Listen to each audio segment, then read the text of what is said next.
All right, so assalamu alaikum wa rahmatullahi wa barakatuh, everyone. Inshallah, we'll be talking about Asma Allah al-Husna, the third class. This is the third session. So in sessions 1, 2, in the first session, we basically did that introduction in introducing the different books that we'll be using, and we talked about the importance of understanding the names of Allah subhanahu wa ta'ala, the resources for knowing the names of Allah subhanahu wa ta'ala, and the fundamental foundations for the names. In session 2, we talked about the fundamental principles for the names of Allah subhanahu wa ta'ala.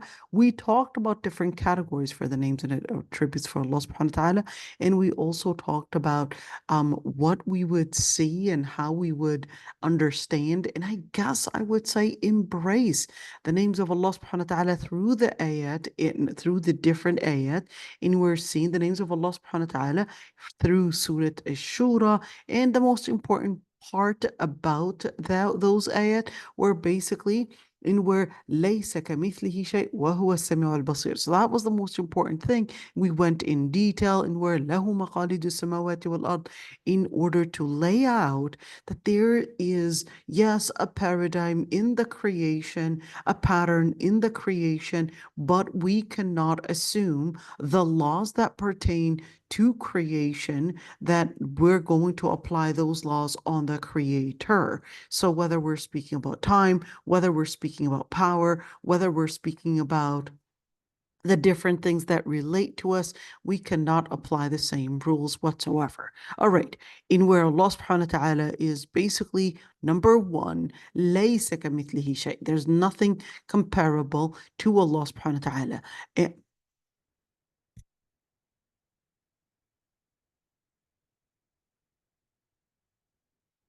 The other part we also talked about from ليس كمثله شيء, there's nothing comparable to Allah subhanahu wa ta'ala, وهو السميع البصير, in where of course negating one side, in where that Allah subhanahu wa ta'ala is similar in any way to the creatures, and affirming that Allah subhanahu wa ta'ala وهو السميع البصير, that he's all seeing and all hearing. In other words, negating certain let's say features that we're going to be comparing with other creatures and affirming other attributes. All right, we also talked about the understanding Tawheed through the lens of Surah Al-Najm.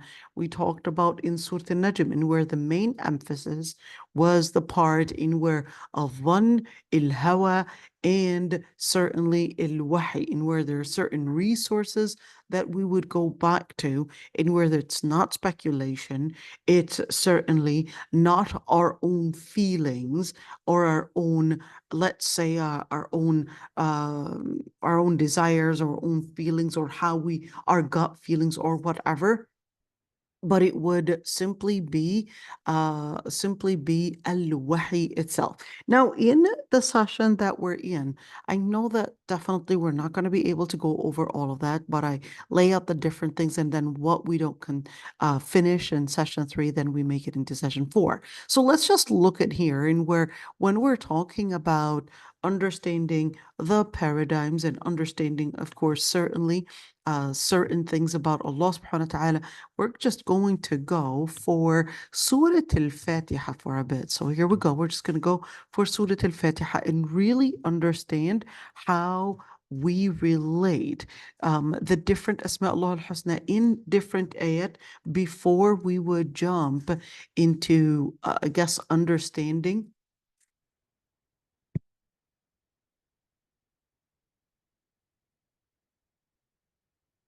So we would relate, of course, Asma Allah al-Husna in terms of the context of the ayat and how the ayat wanted us to understand the names and attributes of Allah subhanahu wa ta'ala. So we talked about Alhamdulillahi Rabbil Alameen. We talked about the word Allah and where it's coming from. We also talked a little about the word Rabb and where it's coming from. We went in details about the word Rabb and what it's actually relating to and how how it relates to one, in where the one that brings cherishment, the other that brings, I guess the one that brings the support, the one that brings the victory, the one that oversees everything. So that was a Rabb. And we looked into the word al-alamin, which means all the people, all the creation. So when we start with that point in where Alhamdulillah, starting with that point in where you recognize that all the praise is basically starting your vision in where it really belongs to Allah subhanahu wa ta'ala. Ar-Rahman ar-Rahim. There's a deep emphasis in Surah Al-Fatiha in where every single name would basically have a root. The root that you would commonly find in Surah Al-Fatiha is Ar-Rahman Ar-Rahim, or from the root Rahima. The root Rahima actually means to be merciful over something. So it's important to recognize that when we speak about the names of Allah subhanahu wa ta'ala, they actually function in different ways. There's one, the side about vision. Two, the side about spiritual relationship. And three, there's the side in where we're putting the name into practice. So that's why if you were to actually think of the most important let's call it the most important category in Tawheed, that would really be the names and descriptions of Allah subhanahu wa ta'ala. Even though it usually is taught last, but that doesn't necessarily mean that it is the least important. It doesn't make it of any less important than Tawheed al-Uluhiyya or Tawheed al-Rububiyyah. It is actually, let's say, the practical part in understanding what it means to embrace Allah subhanahu wa ta'ala through the essence, and two, through worship. Worship itself and essence itself cannot be understood unless you basically go through Asma Allah al-Husna, the names and attributes of Allah subhanahu wa ta'ala, because to understand al-Uluhiyya or to understand al-Rububiyyah, you really need to go, if you're talking about worship or you're talking about the essence of Allah subhanahu wa ta'ala, that could only really be understood by going through the names and attributes of Allah subhanahu wa ta'ala. So when we're talking about what it means to embrace and understand and fully understand the names of Allah subhanahu wa ta'ala, think of it as one, that there is a level in where you're connecting to the name in vision. How do we connect with the name in vision? Well, there are certain names. We're going to go in details in that regards. Why don't we go in details in that regards and then come back to Surah Al-Fatiha. Hopefully, inshallah, we'll have the time to do so. So let's see, what am I sharing with you? Okay, we're going to go back right there, and where we're going to see, how do we worship Allah subhanahu wa ta'ala through his names? How is that supposed to at all be something that we're capable of embracing? That's what we're trying to get to. In where we're going to go back to this book right there, and certainly I know that it's in English, but I will hover over the mouse so you could actually see what I'm basically reading. And the reason why I'm choosing to go over basically this piece of it is because it has the words and the words for the ayat and so forth. So just wanted to make sure that you do have the chance to see what those ayat are saying, and certainly for you to get the opportunity to actually see, as of course students of ilm, and really see what all of this is really looking like. Okay, so let's look into right there in where there are a number of different areas in understanding the names of Allah subhanahu wa ta'ala.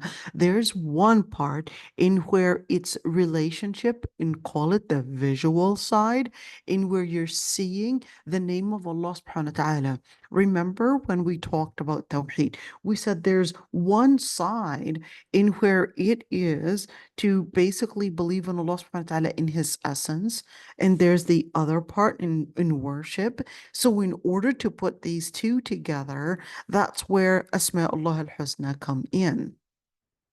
Asma Allah al-Husna is basically telling you, well, how do you understand? Remember that part about your essence as a human being, you would only be capable of understanding what it means to be a servant of Allah, what it means to be a creature by recognizing that there is a creator. You're not a creator, you're a creature, and there are certain things that you are in need of. So you would basically relate to the creature in, of course, in understanding the essence of Allah subhanahu wa ta'ala. That's one side. Number two, relating to worship. How do I worship the Lord Almighty? Now, this is actually key, but we'll get to it also in just a bit. So when I'm just laying out really the introduction for our class. So when we're speaking about worship, we're actually speaking about in where this connection, the internal connection through the names and attributes of Allah subhanahu wa ta'ala. This is more of a visual connection, your mind, the spiritual connection in where the worship part, in where you're going to be taking Asma Allah al-Husna, you're going to, let's say, go deep in them to make it a spiritual connection. And then we're going to see Asma Allah al-Husna being a practical connection. This is basically what we're going to cover in this class, inshallah. Where is it a vision connection, which is the level of at least, remember when we talked about in where three levels in understanding Islam, we've got the level of Islam, you've got the level of al-Iman, you've got the level of al-Ihsan.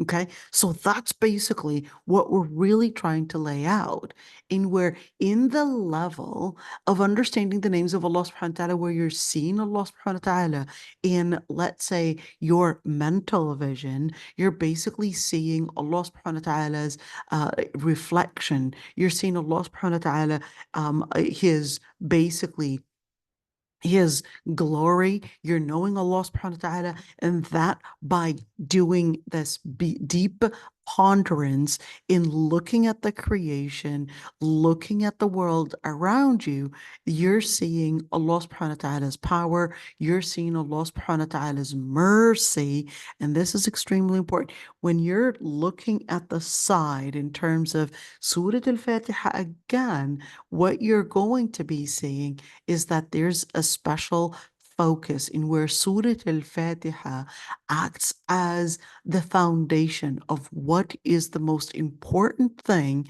that I should see in terms of understanding and bring about, let's call it a revival of faith within my heart. So you could see in Surah Al-Fatiha, and where Allah subhanahu wa ta'ala, Allah, this is the first name. You recognize He is the sovereign. You recognize He is the one that people are basically, let's say, made by nature to turn to seek, to search for.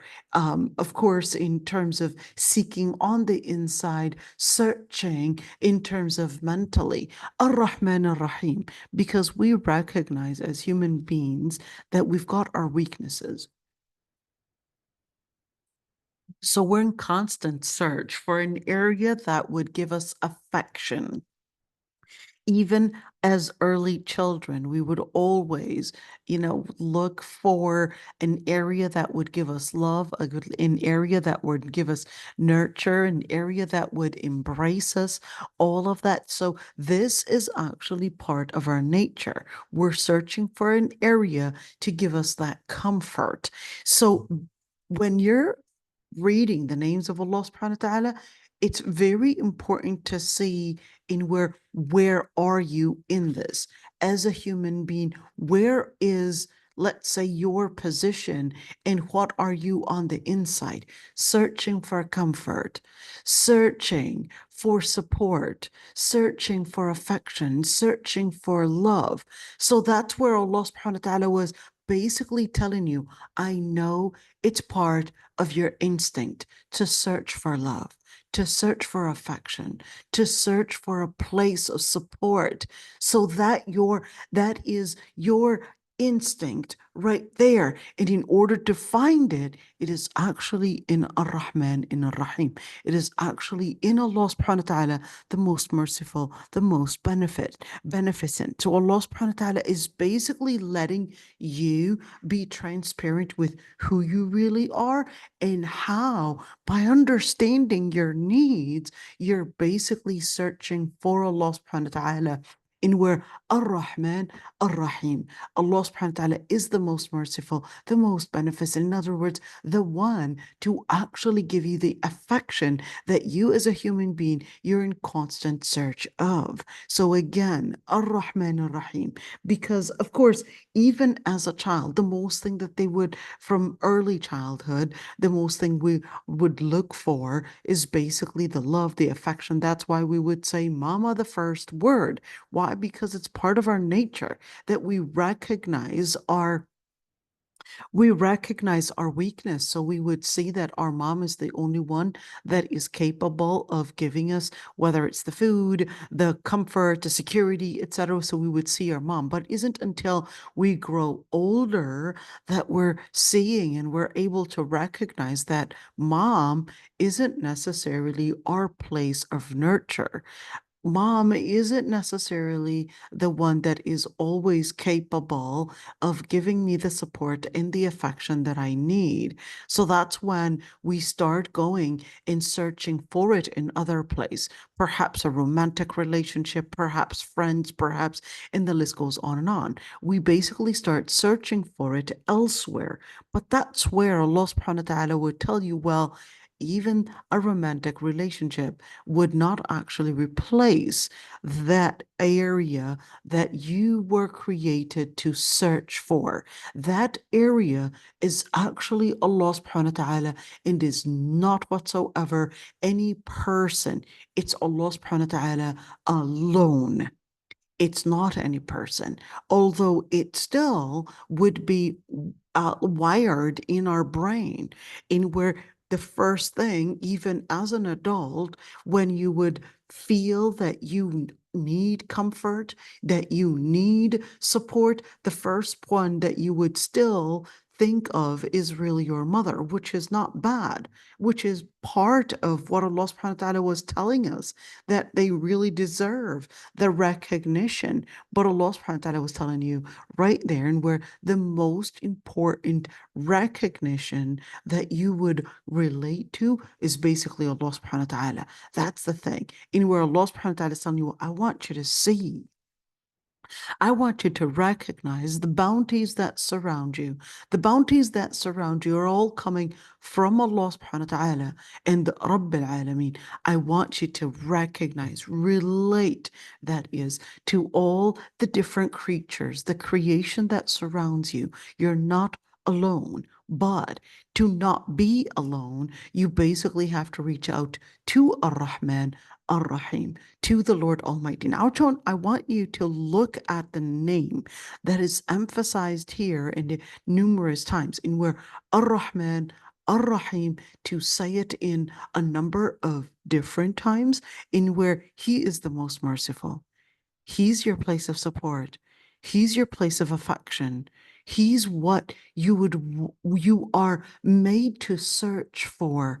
You as a human being, you're basically made to, and it is part of your nature, made to recognize that there is something that you are depending on, that there is something that your existence depends on. You recognize your weakness. So you basically recognize that through the name of Ar-Rahman Ar-Rahim. The name of Ar-Rahman Ar-Rahim is supposed to give us the support. The name Ar-Rahman Ar-Rahim, yes, from one side, it's letting us know that we recognize who we are, but it's also recognizing the place that would give us this completion. You will be incomplete if you did not recognize Ar-Rahman Ar-Rahim. You would be incomplete because you recognize your weakness.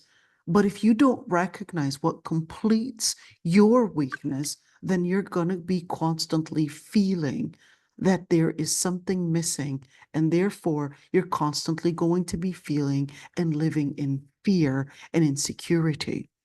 And what we're seeing today in our society, and where the feeling of not feeling loved, not feeling, and of course we could see I would say in a modern society, and where they're constantly emphasizing on, hey, you need to give love to your children, you need to give love to the people around you, always tell them you love them, always tell them how important they are to you, etc.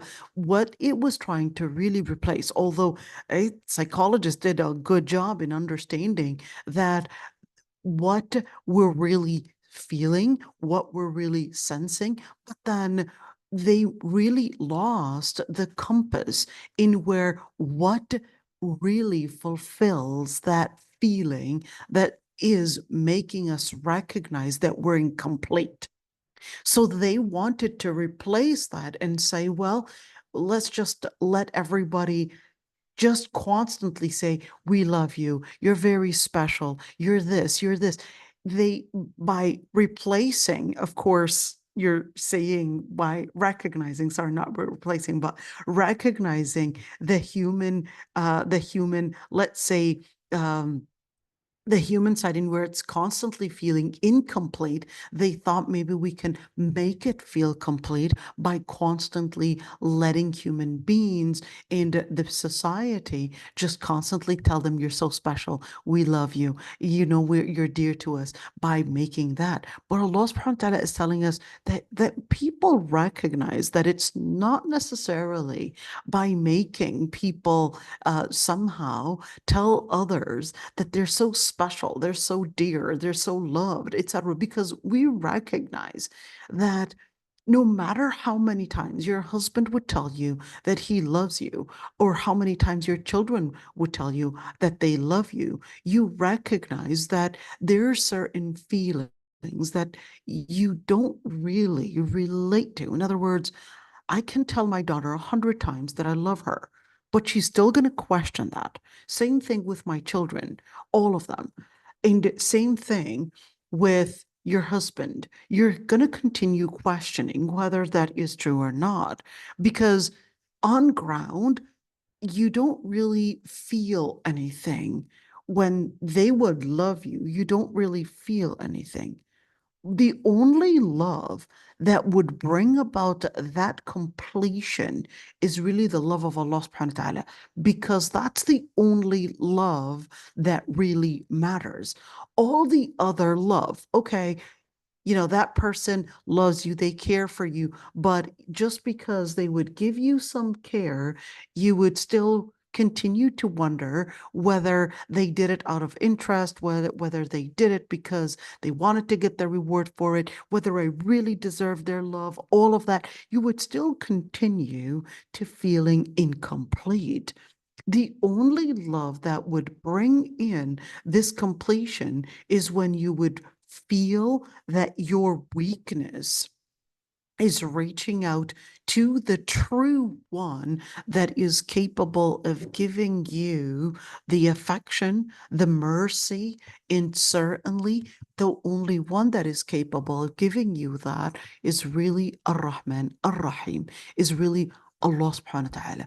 And that's one key thing in where the society today, you know, is basically recognizing the human weaknesses in many ways, and then wanting to replace it that the people would echo some form of completion in order to help with their mental illnesses, or help with their mental the anxiety and the situation that they're going through. The other part is Maliki Yawmiddin. Now, as a human being, the fear of death is always traumatizing us, because the fear of death is letting us know that our life is temporary, in where it's always reminding us, if it is temporary, well, why did it start from the beginning? What is the purpose of it? Why was I even put there if it is temporary? So that's why Allah subhanahu wa ta'ala was connecting us, Maliki Yawmiddin, telling you, listen, you recognize death. Yes, you definitely recognize in terms of your weakness, but one of the most important things that is probably constantly reminding us of our weakness is basically death. Death is probably the most thing that reminds us of our human nature, the most thing that reminds us that we're creatures, reminds us that we've got a limited time in where, well, why was I even from the very start even brought to this life? If it was going to be terminated. So that's where Allah subhanahu wa ta'ala connects you in where since you recognize time and since you recognize that you exist and you start wondering, well, where is this leading to? What is the purpose from the whole idea of why I'm in this life? So that's where Allah subhanahu wa ta'ala tells us, Maliki Yawmiddin. He's the owner for the day of religion, the day of faith. Why the day of faith and not Yawm al-Qiyamah? Because Allah subhanahu wa ta'ala wanted you to relate that your identity, who you are, is always something you're in search for as a human being. What am I? Your identity is not related to a geographical space that somehow your ancestry belonged to, because that's one side, but that doesn't make your true identity. Your identity is not whatsoever related to some tribe or some ancestry in where what they classify in terms of genetics, because that's one thing that you would go back in terms of, well, all of the people are to the children of Adam, so you belonging to a certain ancestry, to a certain race, it doesn't make you superior. So Allah subhanahu wa ta'ala was relating you in search because you're in constant search of an identity. Allah subhanahu wa ta'ala is telling you, well, your search for an identity is basically part and is related to your search of the purpose of why you were created from the start. So that's why Allah subhanahu wa ta'ala is connecting us in where Maliki Yawmiddin. I want you to recognize that your limited time, the purpose for your existence, is basically heading towards a day where the true identity, the true matter of why you were created / purpose, and the reason that you basically are getting all these feelings on the inside, your fitra, your instinct, is because it was made to search for your identity. Who am I? What am I? What is the purpose of my creation? What am I doing here? So Allah subhanahu wa ta'ala is telling you, Allah subhanahu wa ta'ala is the one to complete the answers to your questions, the answers to the questions that were wired within you.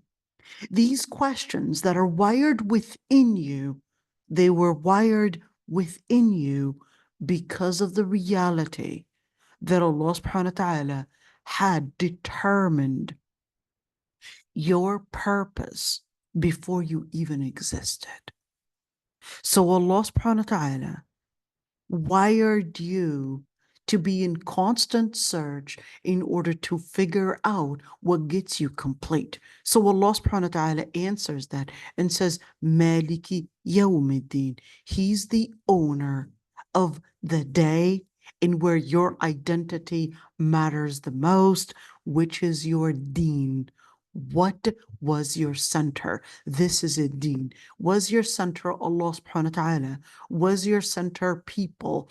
Was your center the money, the interest that you basically had to you were the priority? What really is it? So that's where Allah subhanahu wa ta'ala, right there. So when you're talking about Maliki Yawmiddin, how do I put that into practice?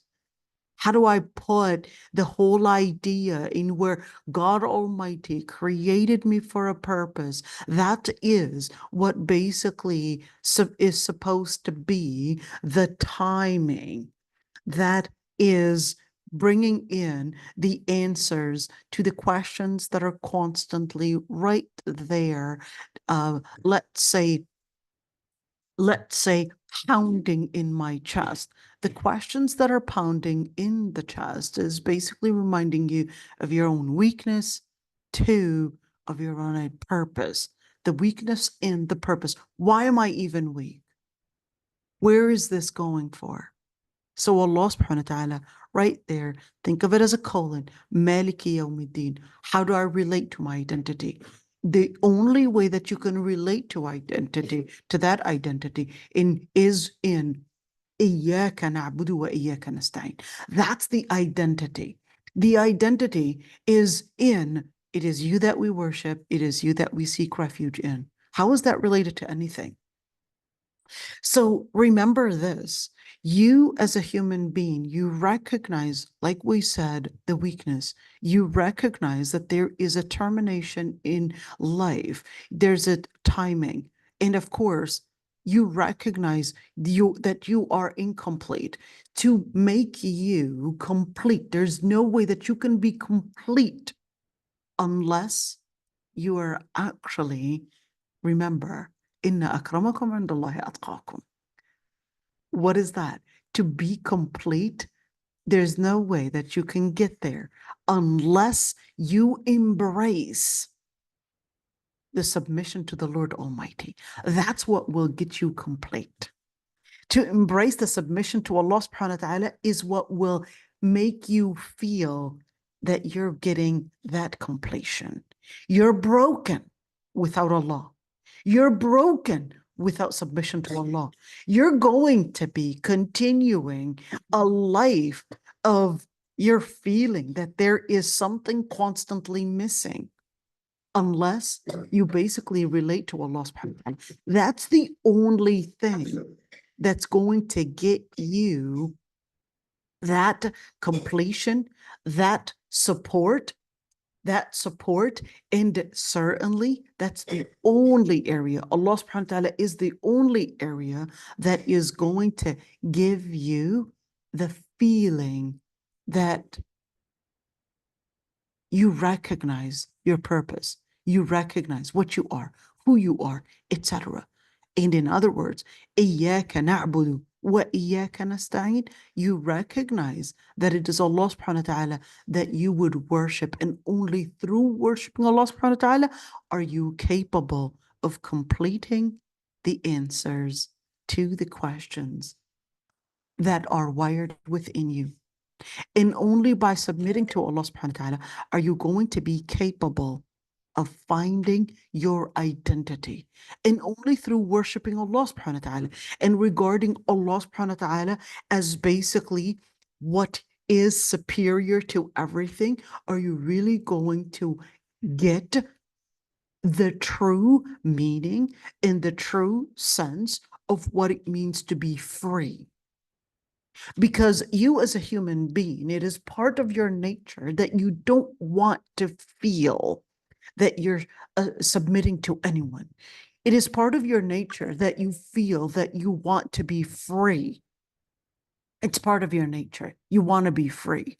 So Allah subhanahu wa ta'ala was letting you know that yes, your freedom cannot happen unless you basically submit to Allah subhanahu wa ta'ala, because by default, if you're not submitting to Allah subhanahu wa ta'ala, that would actually mean you're submitting to someone else or something else. The second that you're submitting to something else or someone else, that same second that you had become enslaved. But only if you submit to Allah subhanahu wa ta'ala are you really going to be in a state of completion, in a state of true freedom, and only then are you really going to be in a state where you would be truly free only if you submitted yourself to the Lord Almighty alone. In other words, You considered him as your priority. You consider Allah subhanahu wa ta'ala, and you recognize that it could only be him alone that would be your priority, because he's the only one that's capable of giving you the affection without asking you to somehow give up on yourself. So Allah subhanahu wa ta'ala is telling you right there, in where all the other things that you would worship, all the other items, all the other people, what they're really wanting is you to serve their interests. Allah subhanahu wa ta'ala is the only one. When you worship him, you're serving your own interest. Let's do it again. When you worship Allah subhanahu wa ta'ala, you don't serve Allah subhanahu wa ta'ala's interests. You serve your own interest, not Allah's interests. Why? Because Allah subhanahu wa ta'ala, لو أن أولكم وآخركم وإنسكم وجنكم, the Prophet said, or the Prophet of course, it mentioned in the hadith, in where even if the first and the last and the human beings and the jinn were coming at the heart, and as the heart of the most pious person, it would not whatsoever bring about any elevation or any power or any authority to Allah subhanahu wa ta'ala. In other words, ibadah and worshiping Allah subhanahu wa ta'ala is actually in your interest and not in Allah subhanahu wa ta'ala's interest. And therefore, when you see the other things or other people, when you're serving them, it's basically for their interest. They were questioning, is it the same for Allah? Is he in need of our worship? Where no, Allah subhanahu wa ta'ala is not in need for your worship, but it's basically to serve you.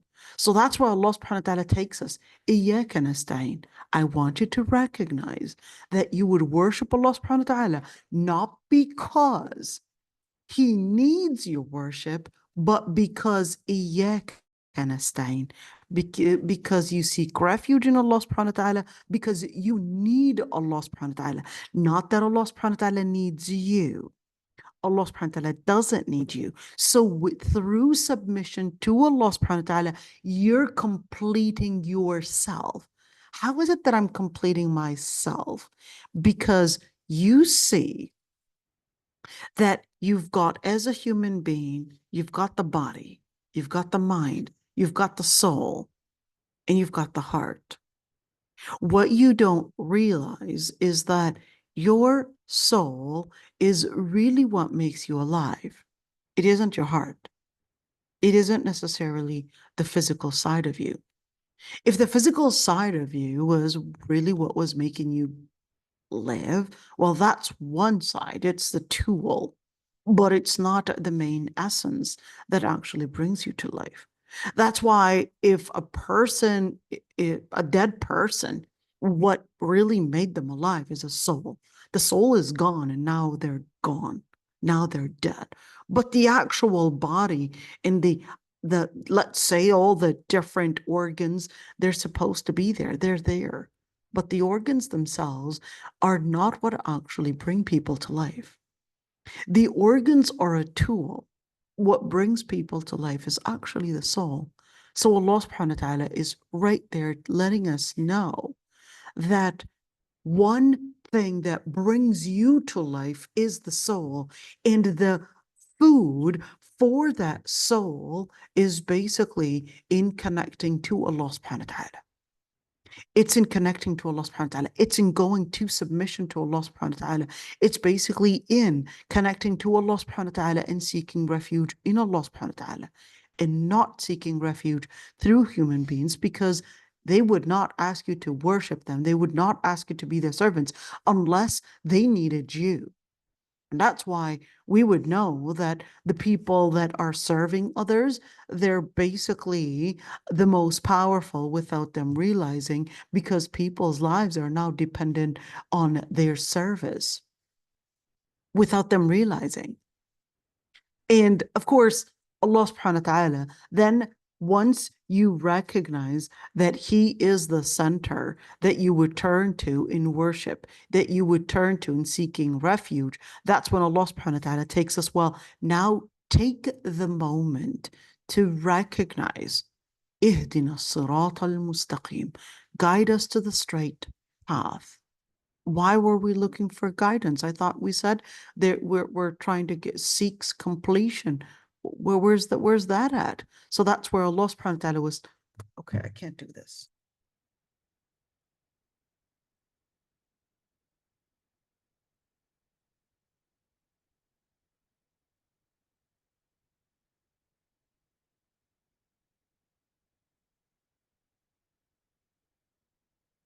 Ihdina as-sirat al-mustaqim. And where what Allah subhanahu wa ta'ala was letting us know, and where each and every single ayah is actually leading to the other. So iyyaka na'budu, it is you that we worship, it is you that we seek refuge in. Ihdina as-sirat al-mustaqim, guide us to the straight path. Why guide us to the straight path? It is related with the previous ayah, in where you could not necessarily put an application of guidance unless you basically have a foundation of recognizing your own self, recognizing the purpose.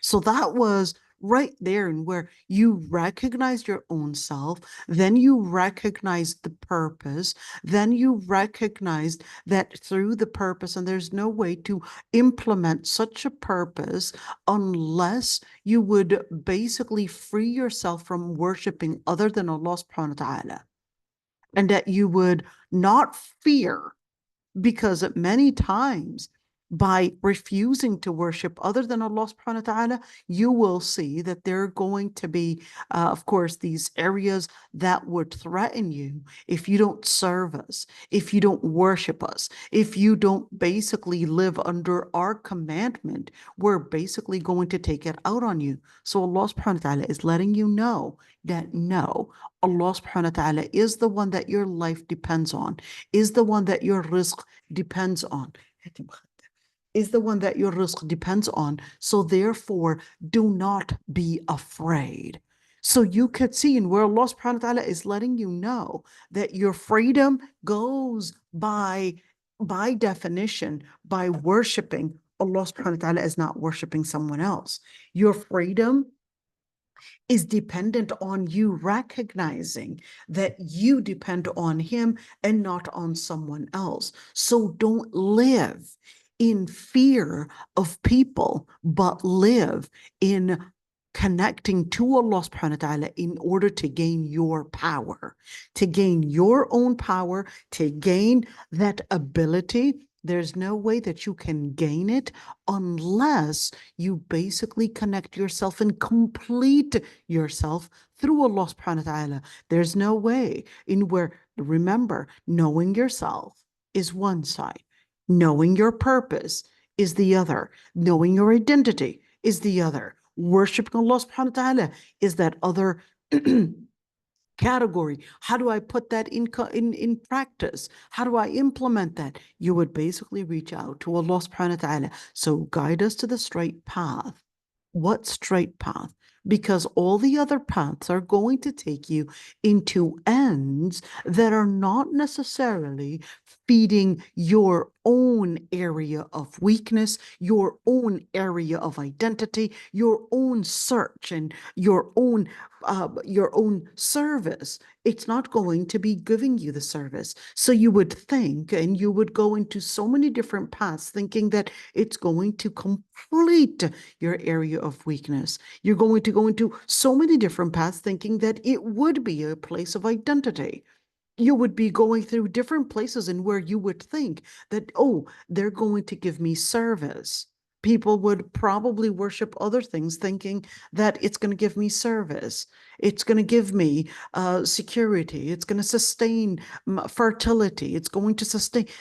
throughout human history, in where people worshipped other than Allah subhanahu wa ta'ala, thinking that it's probably the God of fertility, the God of love, the God of rain, the God of life, the God of death, and they were constantly in search of different ways, in different gods and different things, in where, how do I find my security? How do I find my fertility? How do I find my reproduction? How do I find whatever I'm in need of, the money, God of money, etc.? How do I search for any of this? So Allah subhanahu wa ta'ala is basically telling us, well, اهدنا الصراط المستقيم, guide us to the straight path. What straight path? The path that is basically done in order to help you find your area of completion, and basically helping you not only see yourself through your weakness, but see yourself through the power of Allah subhanahu wa ta'ala. And from seeing yourself to that you are basically lost in identity, to actually seeing that Allah subhanahu wa ta'ala is your place of identity. From seeing yourself in service to others to seeing yourself in service to Allah subhanahu wa ta'ala, and therefore free from being a service to others. In where that is only attained through by walking through the path of the straight path that Allah subhanahu wa ta'ala, which is Sharia, the path of Sharia, the path of the straight path to guidance, in where that's the only way. صِرَاطَ الَّذِينَ أَنْعَمْتَ عَلَيْهِمْ, the path of those that you had blessed. Well, why? Because the most important blessing that you can get is really the blessing to be free from worshiping other than Allah subhanahu wa ta'ala, to be aware with your identity, and to be aware of how you can, let's say, complete this missing part of yourself, complete your weakness. So what do? صِرَاطَ الَّذِينَ أَنْعَمْتَ عَلَيْهِمْ, guide us to the path of those that you had blessed with identity, blessed with authority, and blessed with power. Because if you're recognizing your place of power, you're basically right there, the strongest one. So غير المغضوب عليهم, and not those that you had been not content over, basically angry at, basically not accepting. Why? Because the second that we would recognize that Allah subhanahu wa ta'ala was not content over one, then we would recognize that there's going to be a consequence. What is the consequence? The consequence is that I myself would actually live in where, when you look at maghdub, it's important to recognize that whenever we would have any name or any description for Allah subhanahu wa ta'ala, or any description for human beings and all of that, that you want to see how this would be in the whole idea of understanding God. So when you look at غَيْرِ الْمَغْضُوبِ عَلَيْهِمْ, Allah subhanahu wa ta'ala was angry at these people. Why was he even angry at them? What did they do? Well, they didn't get the love. There's a group that basically was blessed, that basically was loved, and there's a group that was basically living the curse in where where Allah subhanahu wa ta'ala was angry at them. Why was he angry at them? He was angry at them because, of course, the application in where if they're not recognizing Allah subhanahu wa ta'ala as their place of mercy, then they're definitely going to be living in anger, anxiety, depression. Why? Because they're so focused on their weakness. They're so focused that I can't. They're so focused on the different areas of wanting to seek different areas to give them the support, to give them, of course, the service. And they recognize that if I become in service to someone, I become enslaved to them. I basically lose my area of freedom, but I can't let go. So Allah subhanahu wa ta'ala is telling them, well, those are actually the people that are going to be living in such anxiety. Those are the people that are going to be living in such anger. They're going to be living and letting their own anger eat them up. They're going to be living in this constant feeling where it's tearing them and constantly crushing them without them realizing it was actually as a result of going away from Allah subhanahu wa ta'ala. They were living the anger because Allah subhanahu wa ta'ala was even angry at them. مغضوب عليهم. And then ولا الضالين. What is ولا الضالين? ولا الضالين, and don't make us amongst the ones that are living in a delusion. It can happen that someone can actually think they're doing the right thing when in reality they're just living a delusion in where they think that I found my area of what will make me feel happy, what will make me feel complete. And then they would probably reach out in different ways, maybe yoga, maybe whatever, in different ways to basically let them focus. I'm strong, I'm strong, I'm strong. They're constantly telling themselves that, thinking that that's the way that I can convince myself that I'm not weak. I'll just continue saying that to myself. That's what yoga is all about. Yoga is all about finding the areas of power within yourself. Even though it recognizes and you recognize that no matter how much you try to manipulate yourself, that you are strong, you recognize that at the end, you're a human being. There's no way that you can manipulate yourself. But the whole concept and the whole idea of such yoga practices is to basically do a self-manipulation. It does work to a certain um, to a certain extent, but of course that won't go too far because at the end you recognize that this is a self-manipulation. You can manipulate yourself to a certain time, but it won't go far, it won't go long. So that's why Allah subhanahu wa ta'ala right there, وَلَا don't manipulate yourself and think that you had found your area of power or your area of completion in other things. Number two, don't manipulate yourself and live the manipulation where, yes, my identity in where I'm this identity or that identity, but you recognize that that identity is actually based on speculation and different theories and different people that had created such identities. There's no way that you can be living an identity that is man-made. The identity is supposed to reflect the purpose that you were created for, the purpose that preceded your existence. The identity is supposed to reflect freedom.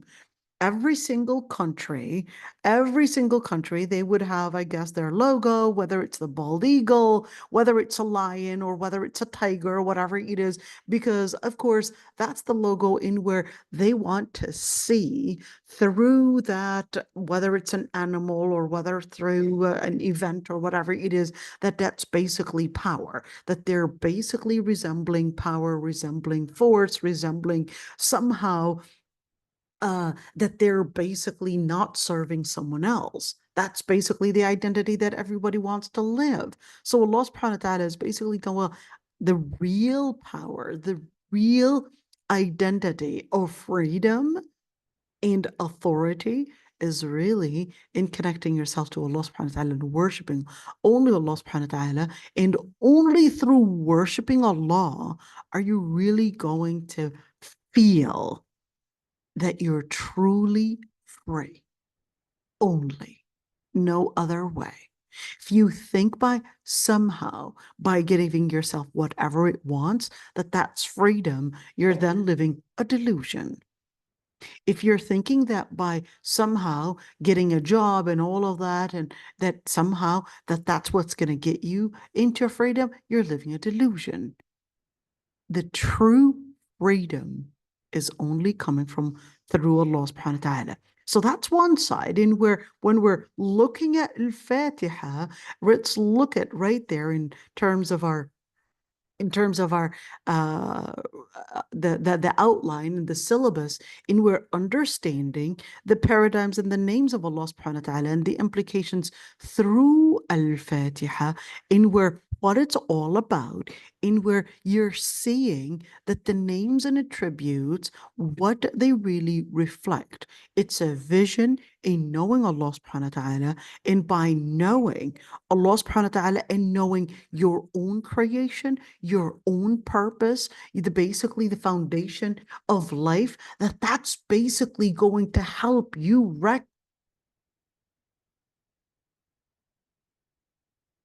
that's basically going to help you recognize who Allah subhanahu wa ta'ala is.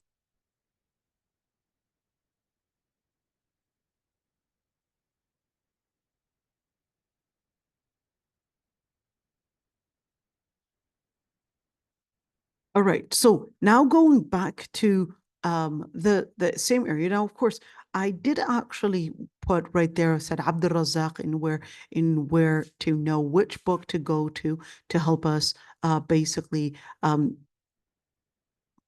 okay, here we go. To help us really see those areas in the book itself. So let's see, in where what we were saying, in where the names of Allah subhanahu wa ta'ala are number one, a vision, in where to understand the life that surrounds us, to understand ourselves. There's no way to that you'll be capable of understanding the names of Allah subhanahu wa ta'ala.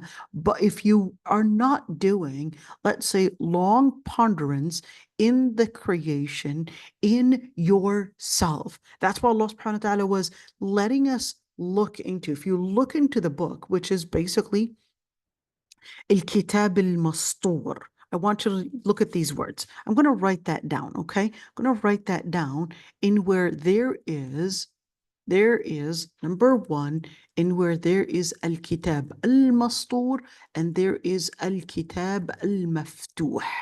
What does that mean? So al-kitab al-mastur is basically the written book. Okay, the other book is basically the open book. What are we talking about? Written book and open book. Written book is basically referring to the Quran slash al-Wahy, revelation. Okay, the open book is basically where you're seeing through nature, whether we're speaking about وَفِي أَنفُسِكُمْ أَفَلَا تُبْصِرُونَ, and you're looking deep into yourself, or whether you're looking into the creation and you're seeing through all of that, that is the open book. So even if you were to go to the Quran is always turning you into the open book and telling you, I want you to see it. I want you to live the long ponderance.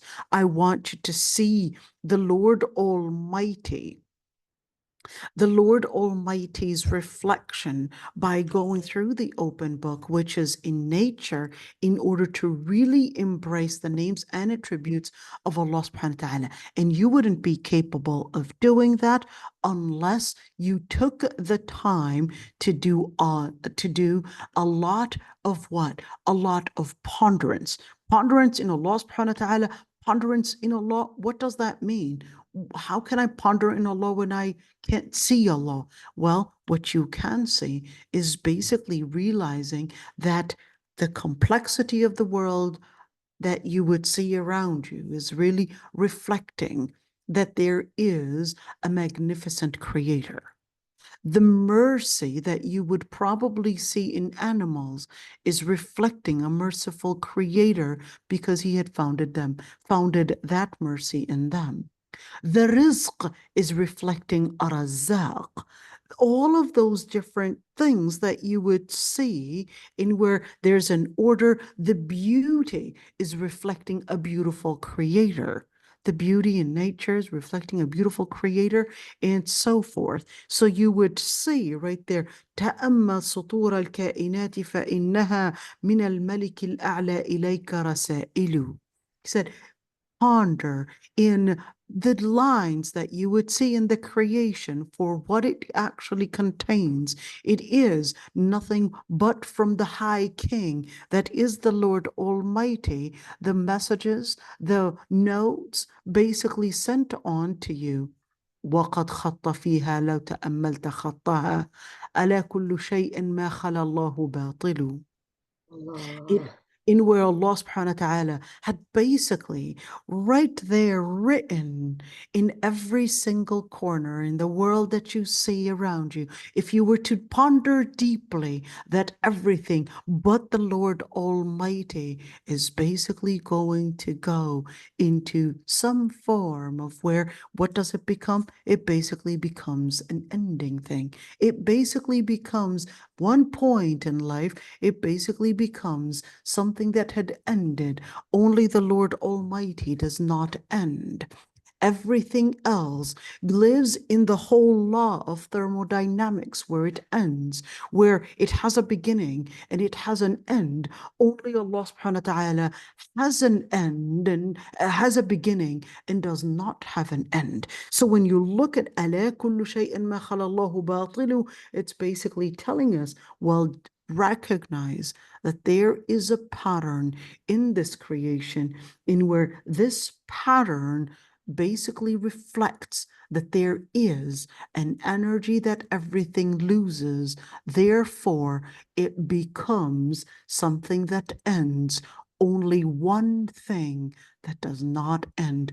Only Allah subhanahu wa ta'ala, and is the only one that does not end. And therefore, everything is batil, everything will end, but Allah subhanahu wa ta'ala will not end.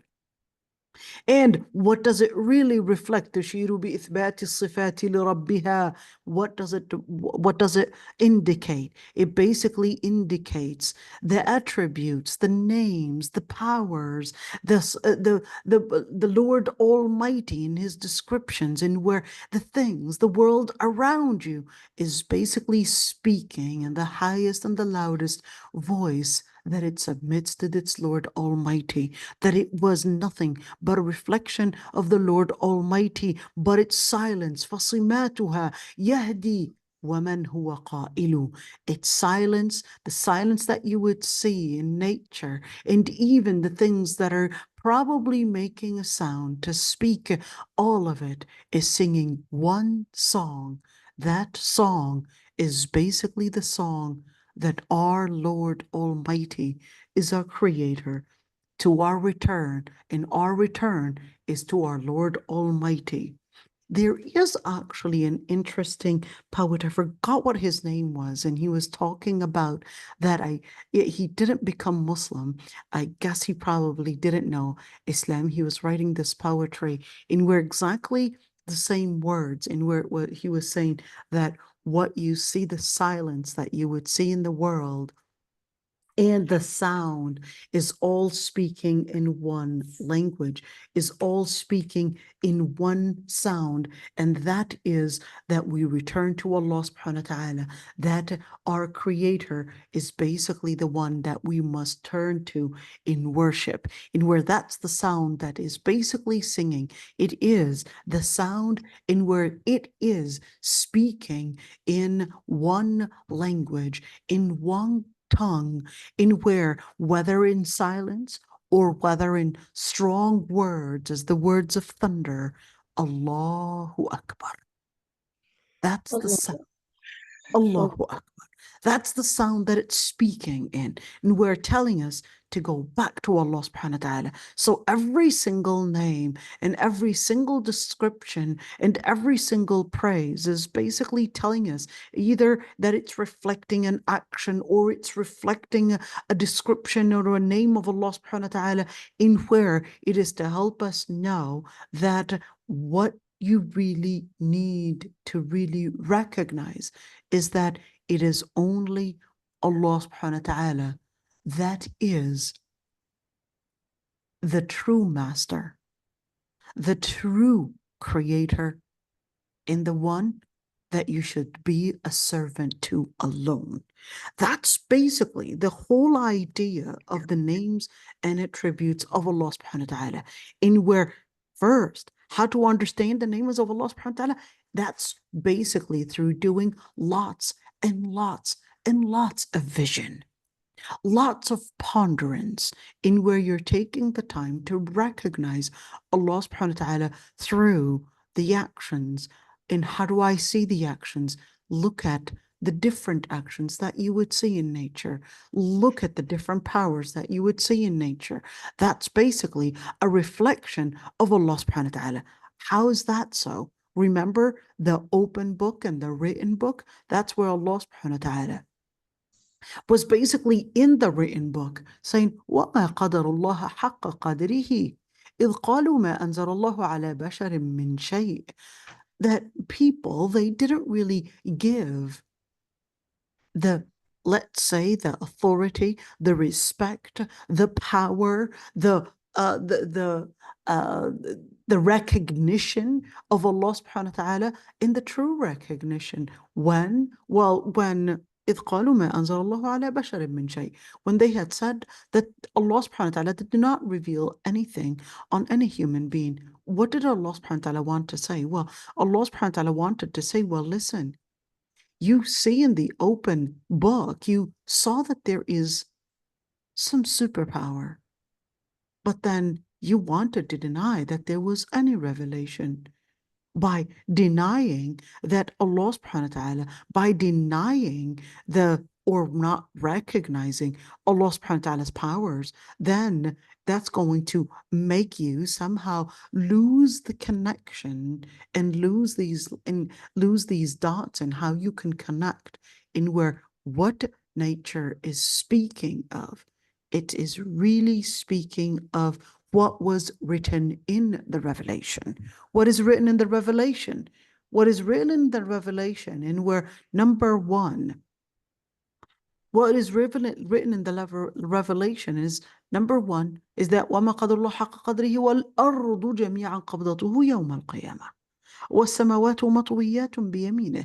What they didn't recognize is that the revelation was actually speaking of a certain purpose that preceded your existence, in where they didn't recognize, they didn't give Allah subhanahu wa ta'ala the recognition that He deserves, Almighty God, when the earth and the skies would all be in the palm of the Lord Almighty. They're all in the palm, and where they're all basically to be held by the Lord Almighty, to be in control of the Lord Almighty, and therefore it would just be biyaminihi, in His right hand. And what they didn't recognize is that Allah subhanahu wa ta'ala had created people for a purpose. They didn't recognize that. So the revelation is basically speaking to them, and where what you don't realize in nature is that it's telling you that everything has a limited time.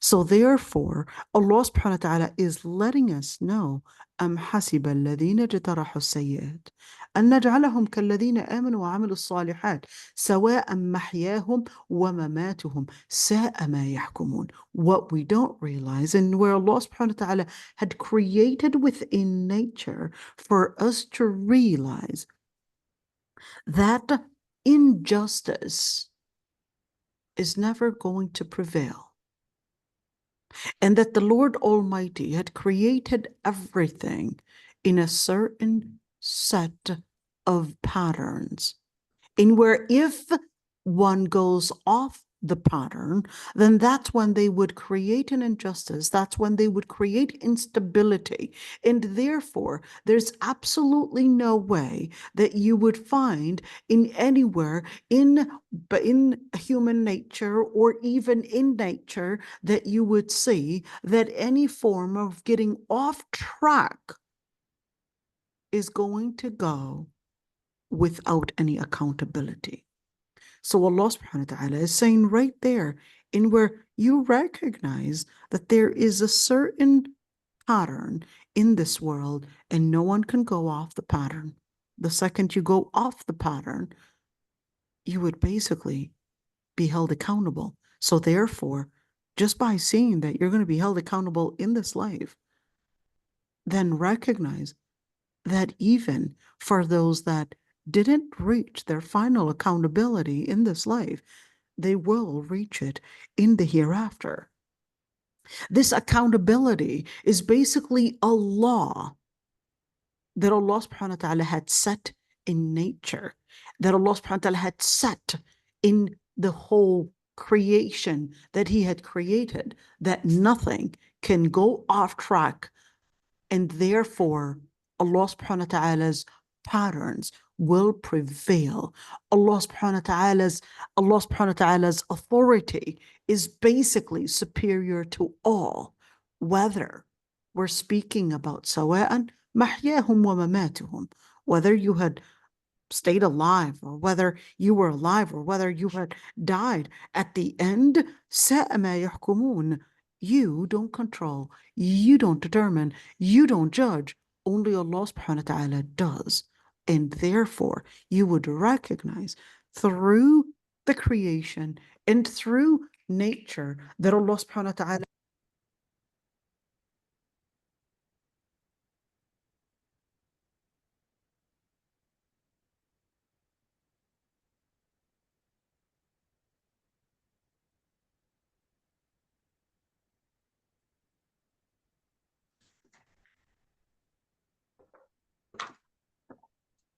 So when we're looking at al-kitab al-maftuh and al-kitab al-mastur, al-kitab al-mastur is basically making us connect what we would see in the open book. So the revelation itself is really just speaking of what the open book is really telling you. And sometimes the open book might sometimes be too complex for the human beings to be able to recognize and lay out the patterns. So al-kitab al-mastur, the written book, is basically giving you the words to reflect, the words to connect the dots together, the words in order to help you see what you would not be capable of seeing, which basically is to draw the paradigms in where right there Allah subhanahu wa ta'ala basically was letting us know you were not created. أَفَحَسِبْتُمْ أَنَّمَا خَلَقْنَاكُمْ عَبَثًا وَأَنَّكُمْ إِلَيْنَا لَا تُرْجَعُونَ.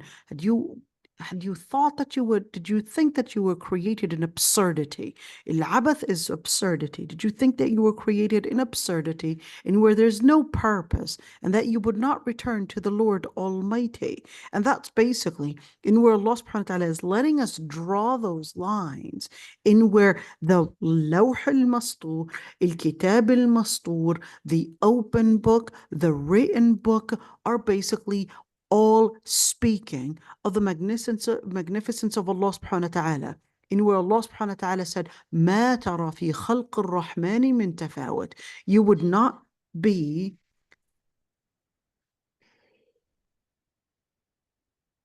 not find in the creation of Allah subhanahu wa ta'ala any flaws. Why? Because Allah subhanahu wa ta'ala had created everything in a certain pattern, and that's the most important thing that you would actually find in the names of Allah subhanahu wa ta'ala. He is Al-Hamid Al-Majid. When you reflect the names of Allah subhanahu wa ta'ala, He is Al-Hamid Al-Majid. Al-Hamid meaning that He deserves all the praise, and He is basically the one to be given all the praise. And therefore, that basically lets the human being from focusing on and thinking that they were basically created in where everything is basically with no purpose, to basically recognizing that the Lord Almighty would not order or even forbid or even give any reward or give any punishment until the person himself would actually act in accordance with the laws that Allah subhanahu wa ta'ala had basically set. And therefore you would recognize through the names of Allah subhanahu wa ta'ala where He is Hakim, He is all-wise, He is the King, He is the one that gives life, He is the one that is eternal, and therefore there's no way that we can embrace these names unless we would see and recognize the implication they would have in our life. So when a person would feel right there that Allah subhanahu wa ta'ala is the one that is going to be praising the good deed, that's basically going to encourage you to do what is right. And you're not waiting for the praise for your I guess parents to praise you or anyone to praise you, because you know that the true praise that really matters is the praise by Allah subhanahu wa ta'ala. You know that by embracing the name Al-Hakim, that by you embracing the laws of Allah subhanahu wa ta'ala, that Allah subhanahu wa ta'ala had laid them out for a wise reason. By you embracing Allah subhanahu wa ta'ala's laws, you're basically making the wise choice. You're basically acting in accordance with you realizing that Allah subhanahu wa ta'ala is all wise and He would not give us laws that are not wise. Something that Allah subhanahu wa ta'ala would legislate, something that Allah subhanahu wa ta'ala would regulate, something that Allah subhanahu wa ta'ala would create, or something that Allah subhanahu wa ta'ala would order would really only be in your favor because He is Al-Hakim. So what does that encourage us to do? Well, that encourages us to make the right choices in application, to make the right choices by making the lens of, let's say, the lens of seeing Allah subhanahu wa ta'ala and seeing His magnificence as basically the area that you would basically be motivated in order to embrace. And of course, what we would be seeing through all of this is basically our own selves, and where we're seeing Al-Khaliq would basically mean we're recognizing that we're right there, creatures. A creature is need of someone to sustain it. A creature is in need of one to basically give it the direction in where, well, what basically gives me the right direction? Because if I'm manufactured, of course, every manufacturer needs maintenance. How do I give myself the right maintenance? How do I give myself the right direction? Every single manufacturer, and where I need a catalog to help me know what's right and what's not right for me. And that catalog is basically the Quran. That catalog is basically the revelation, because you recognize that you were manufactured. You recognize that piece of it. So therefore, Allah subhanahu wa ta'ala is basically giving you al-kitab al-mastur. الله الله Eh, الله الله عليك. yeah. ما شاء الله ما شاء الله. Allah yahfazik ya Rabbi. Now, it's important to realize that when we look deep and ponder deep in the names and attributes of Allah subhanahu wa ta'ala, that's when you go farther from, let's say, having a recognition at the level of Islam.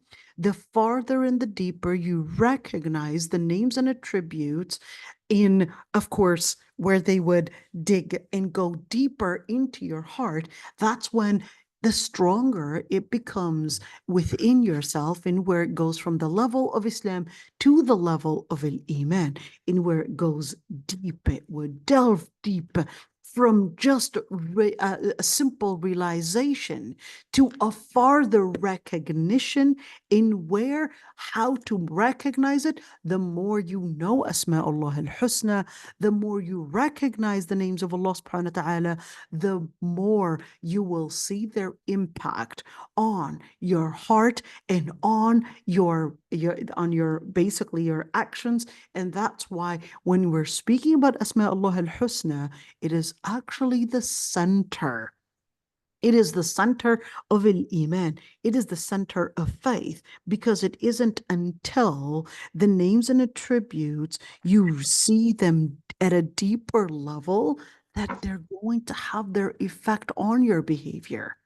It isn't until you see that, in where, let's say, you would basically recognize that every single name basically has a way to worship Allah subhanahu wa ta'ala. Every single, what does that even mean? What that means is that some people, they just basically stop at the word or the name Allah, that He is the one that we would turn to in worship.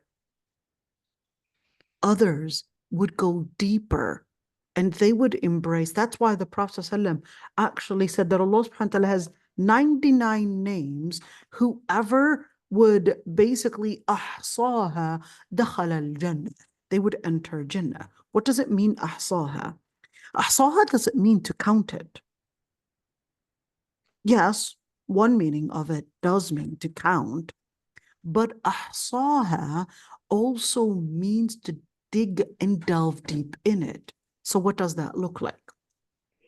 Some people just take one name, and others would embrace all the names of Allah subhanahu wa ta'ala. You would see others where they would recognize that Allah subhanahu wa ta'ala is a Razzaq. Others, they would recognize that Allah subhanahu wa ta'ala is basically the merciful.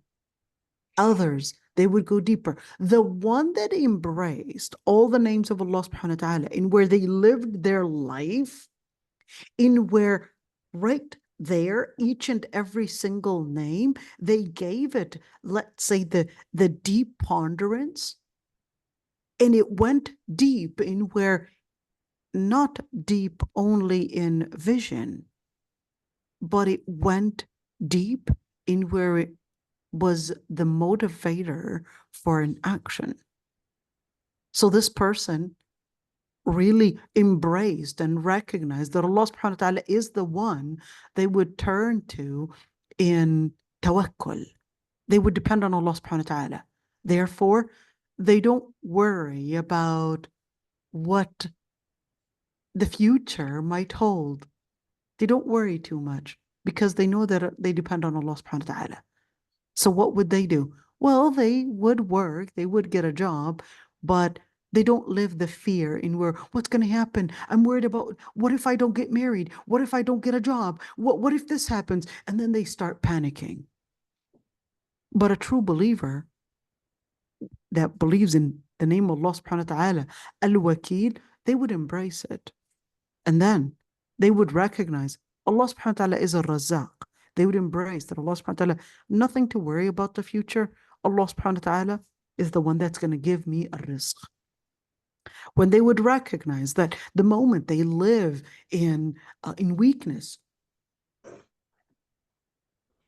they would embrace the name that Allah subhanahu wa ta'ala is the one to give victory. They would embrace the name that Allah subhanahu wa ta'ala is the one to give you success. That's when that person transitions from a human weakness to completing themselves with power, in where you recognize that Allah subhanahu wa ta'ala's ability goes beyond time and goes beyond place.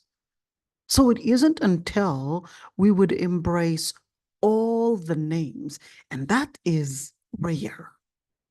You could see some people would have a certain character. Well, they're constantly living in, I guess, the character of al-hilm, forbearance. Someone would harm them and they would just let go. They would just let go. Other people, no. They'll live in where, yes, they're forbearant at one time, but they're also powerful and they're also courageous at another time. It's really hard to really know when to embrace Allah subhanahu wa ta'ala through this attribute and when to embrace Allah subhanahu wa ta'ala through the other attribute. And that requires a lot of ponderance, and that requires a lot of wisdom, and that requires a lot of connection with Allah subhanahu wa ta'ala. So when we're looking at the names themselves, they go beyond than just the name. They're actually words to embrace at a deeper level, in where it's basically to let us connect with it in spirituality. It's an inspiration. in where وَلِلَّهِ الْأَسْمَاءُ الْحُسْنَى فَادْعُوهُ بِهَا, an inspiration to make a dua, to make a supplication, to somehow invoke the Lord Almighty. Well, that's one side in where it would basically give us the ways in where those names to help you recognize who you're invoking, who you're calling out to, and where it's basically Allah subhanahu wa ta'ala. You would recognize Allah subhanahu wa ta'ala by his names, by his attributes. You would recognize all of that, in where to know that you went deep in pondering and the actions of Allah subhanahu wa ta'ala, and then you also went deep in pondering the verses themselves, the revelation, in where the first one, which basically is by looking at the actions of Allah subhanahu wa ta'ala, you would basically see all the different signs, the nature that would speak of that loud sound, that silent, loud sound. Is this an oxymoron? Well, not an oxymoron, but what you're seeing in the world, it's probably silent right now. But remember, Allah is subtle. He's a latif. You would see a silent sound, but remember, the Lord Almighty is subtle. He works in mysterious ways that you don't recognize. So the silence, it doesn't mean silence, but it's to reflect that the Lord Almighty works in silence, works in ways that are many not noticing it, but it is there. He is al-Zahir and he's al-Batin. He is the most apparent, and he is the one that is al-Batin. He is the one that is basically working in mysterious ways, in subtle ways that you would not recognize. So in order to help you realize who is working in these mysterious ways, and who's working in the most powerful ways, and who is working in the most apparent way, and who is working in the most powerful way, and who is working in all those ways, is basically going to be helping you understand those ways by looking through the written text. The written text is basically going to lay out what you're not capable of wording, what you're not capable of seeing, because you're not capable of seeing everything, because you as a human being, you're limited in your ability to basically see beyond the surface of things, or even be able to probably put the things together, because Allah subhanahu wa ta'ala is supernatural. Allah subhanahu wa ta'ala is basically beyond nature. You're not going to be capable of understanding what is beyond nature, because your brain was only designed to understand things that are within nature. That's the only thing that your brain is capable of understanding. So Allah subhanahu wa ta'ala is telling you where there's one side, not because you're not capable of using your intelligence to detect it. It doesn't mean it doesn't exist, because your intelligence can detect the complexity of this world is far beyond anything but something that is supernatural. And that's what Allah subhanahu wa ta'ala said, لِيَهْلِكَ مَنْ هَلَكَ عَنْ بَيِّنَةٍ وَيَحْيَى مَنْ حَيَّ عَنْ بَيِّنَةٍ. All of this, whether the written book or the open book, was all in order for people to basically be, when they're accountable on things that they were basically given clarity on. And for those that are living, they're basically living on clarity of guidance. What am I supposed to be doing? What is the purpose of my life? وَإِنَّ اللَّهَ لَسَمِيعٌ عَلِيمٌ. I want you to look at this one, and verily, that Allah Almighty is all hearing and all knowing. Why all hearing and all knowing?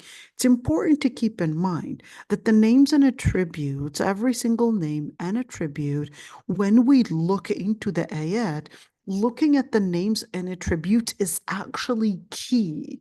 You see that a lot in the Quran, where Allah subhanahu wa ta'ala, Alimun Hakim, Ghafurun Rahim, where it's ending a lot of the ayat, in where you're wondering, well, why is it ending in each and every single ayat? Because it was actually key. There's no way for you to understand the application of this in where Allah subhanahu wa ta'ala is telling you, well, for those that are basically going to be held accountable for what they're doing, they have the clarity to help them see where the right path is and where the wrong path is. In the same time, for those that are living, for them to recognize that there was a path that they were supposed to follow. So here it is, in where, whether in living or whether in death, in where there was a clarity. So that's why Allah subhanahu wa ta'ala, Samir, He's all hearing, letting you know that He's capable of seeing what you're doing. Therefore, you will be held accountable for what you're doing. And whoever is living in dhikr, in where Allah subhanahu wa ta'ala is basically hearing their dhikr. Alim, in where He knows why He had created everything. He basically laid out a purpose before its existence. So therefore, when we're looking at all of this, and where the names of Allah subhanahu wa ta'ala, the implication of it was actually supposed to go for submission to the Lord Almighty. So for every single name, yes, there's a way to see it reflect in creation, but the reflection in creation is to help you vision it. But now, vision is the starting point. That's the point of the level of Islam. The second level of Iman, after having that visual understanding, envisioning the name of Allah subhanahu wa ta'ala, that's where the level of Iman comes in where it comes in worship. Comes in worship, in where, whether it's submission to the Lord Almighty, or whether it is in turning to the Lord Almighty, in basically submitting to the Lord Almighty in action, in applying the words of Allah subhanahu wa ta'ala, or whether in fear of Allah subhanahu wa ta'ala, or even loving Allah subhanahu wa ta'ala, or depending on Allah subhanahu wa ta'ala. All of those different things, tawakkul, mahabba, rahba, khashya, inaba, all those different areas are basically a form of worship. And when you look at that, and where, how do I actually live love to Allah subhanahu wa ta'ala? How do I live it? You would live love to Allah subhanahu wa ta'ala where there are different levels of rida and sabr. What does that mean? I'll give you an example. In where, when a calamity happens, for a Muslim, they can, hey, a calamity happened, they can panic and feel it's the end of the world. Why? Because at that moment, yes, they do recognize Allah subhanahu wa ta'ala has His mysterious ways, but at that moment, because they haven't been doing long ponderance and long dhikr, they probably forgot about it at that time, so they panicked. But a person that had been living al-Iman, in where at-tawakkul, they would recognize that, yes, even when a calamity happens, Allah subhanahu wa ta'ala has His ways. There's no way that all this insecurity is going to prevail. Allah subhanahu wa ta'ala has His ways, and He will prevail in His justice. He will let his power basically overcome everything. And therefore, Allah subhanahu wa ta'ala, you recognize in where Allah subhanahu wa ta'ala is the one that is going to solve whether a calamity that happened. And you would depend on Allah subhanahu wa ta'ala, and therefore embracing husn tawakkul. For a believer, the Prophet ﷺ said, عَجَبًا لِأَمْرِ الْمُؤْمِنِ. A believer is basically a strange one. Why? إن أصابته سراء شكر. When a good thing happens to them, they would basically be thankful. وإن أصابته ضراء صبر. And whenever something evil or something wrong happens, they are basically patient. What does it mean to be patient? What it means to be patient is not to panic. Why? Because you recognize that Allah subhanahu wa ta'ala is going to solve everything. Allah subhanahu wa ta'ala, He's the one that is going to solve all the problems. Therefore, don't panic. Even if your human weakness failed to put everything under control, Allah's power will put everything under control. In justice, in rizq, in life, Allah's power goes beyond. Your weakness is not in control of everything. Allah's power is in control of everything. So what do? We basically right there in أصابته سراء صبر, and in أصابته ضراء, أصابته سراء شكر, in أصابته ضراء صبر. Whenever that's a mu'min, only a mu'min. Why not a Muslim too? Because a Muslim may still be struggling with embracing the name, perhaps Allah, embracing the name Ar-Rabb. So when we make our dhikr, what we are doing, we're really, remember, وَلِلَّهِ الْأَسْمَاءُ الْحُسْنَى فَادْعُوهُ بِهَا. We usually think of the names of Allah subhanahu wa ta'ala or dua to really ask for or request something. Dua is not only to request something. Dua could also mean to praise Allah subhanahu wa ta'ala. So just by doing لا إله إلا الله وحده لا شريك له له الملك وله الحمد يحيي ويميت وهو على كل شيء قدير, that's a form of dua. That's a form of a supplication. That's a form of invocation. What you are doing is that you're reprogramming your mind from words being said as a word of mouth to radiating and vibrating into your heart and vibrating into your mind, in where you're embracing the names of Allah subhanahu wa ta'ala wholeheartedly, in where they're going to be radiating with light, going farther, in where in the level of ihsan, it even goes beyond. In the level of iman, you could say is sabr, in where the person is embracing sabr, embracing sabr, embracing basically patience, embracing it in action, and living it on ground, in where not panicking. Khalas, I depend on Allah subhanahu wa ta'ala. He's got his ways. Therefore, I would live being sober as a Muslim. I would live being powerful and strong as a Muslim, and not necessarily succumb to the circumstances that surround me. I don't succumb to the circumstances. I don't succumb to the troubles that might actually come and surround me in different ways.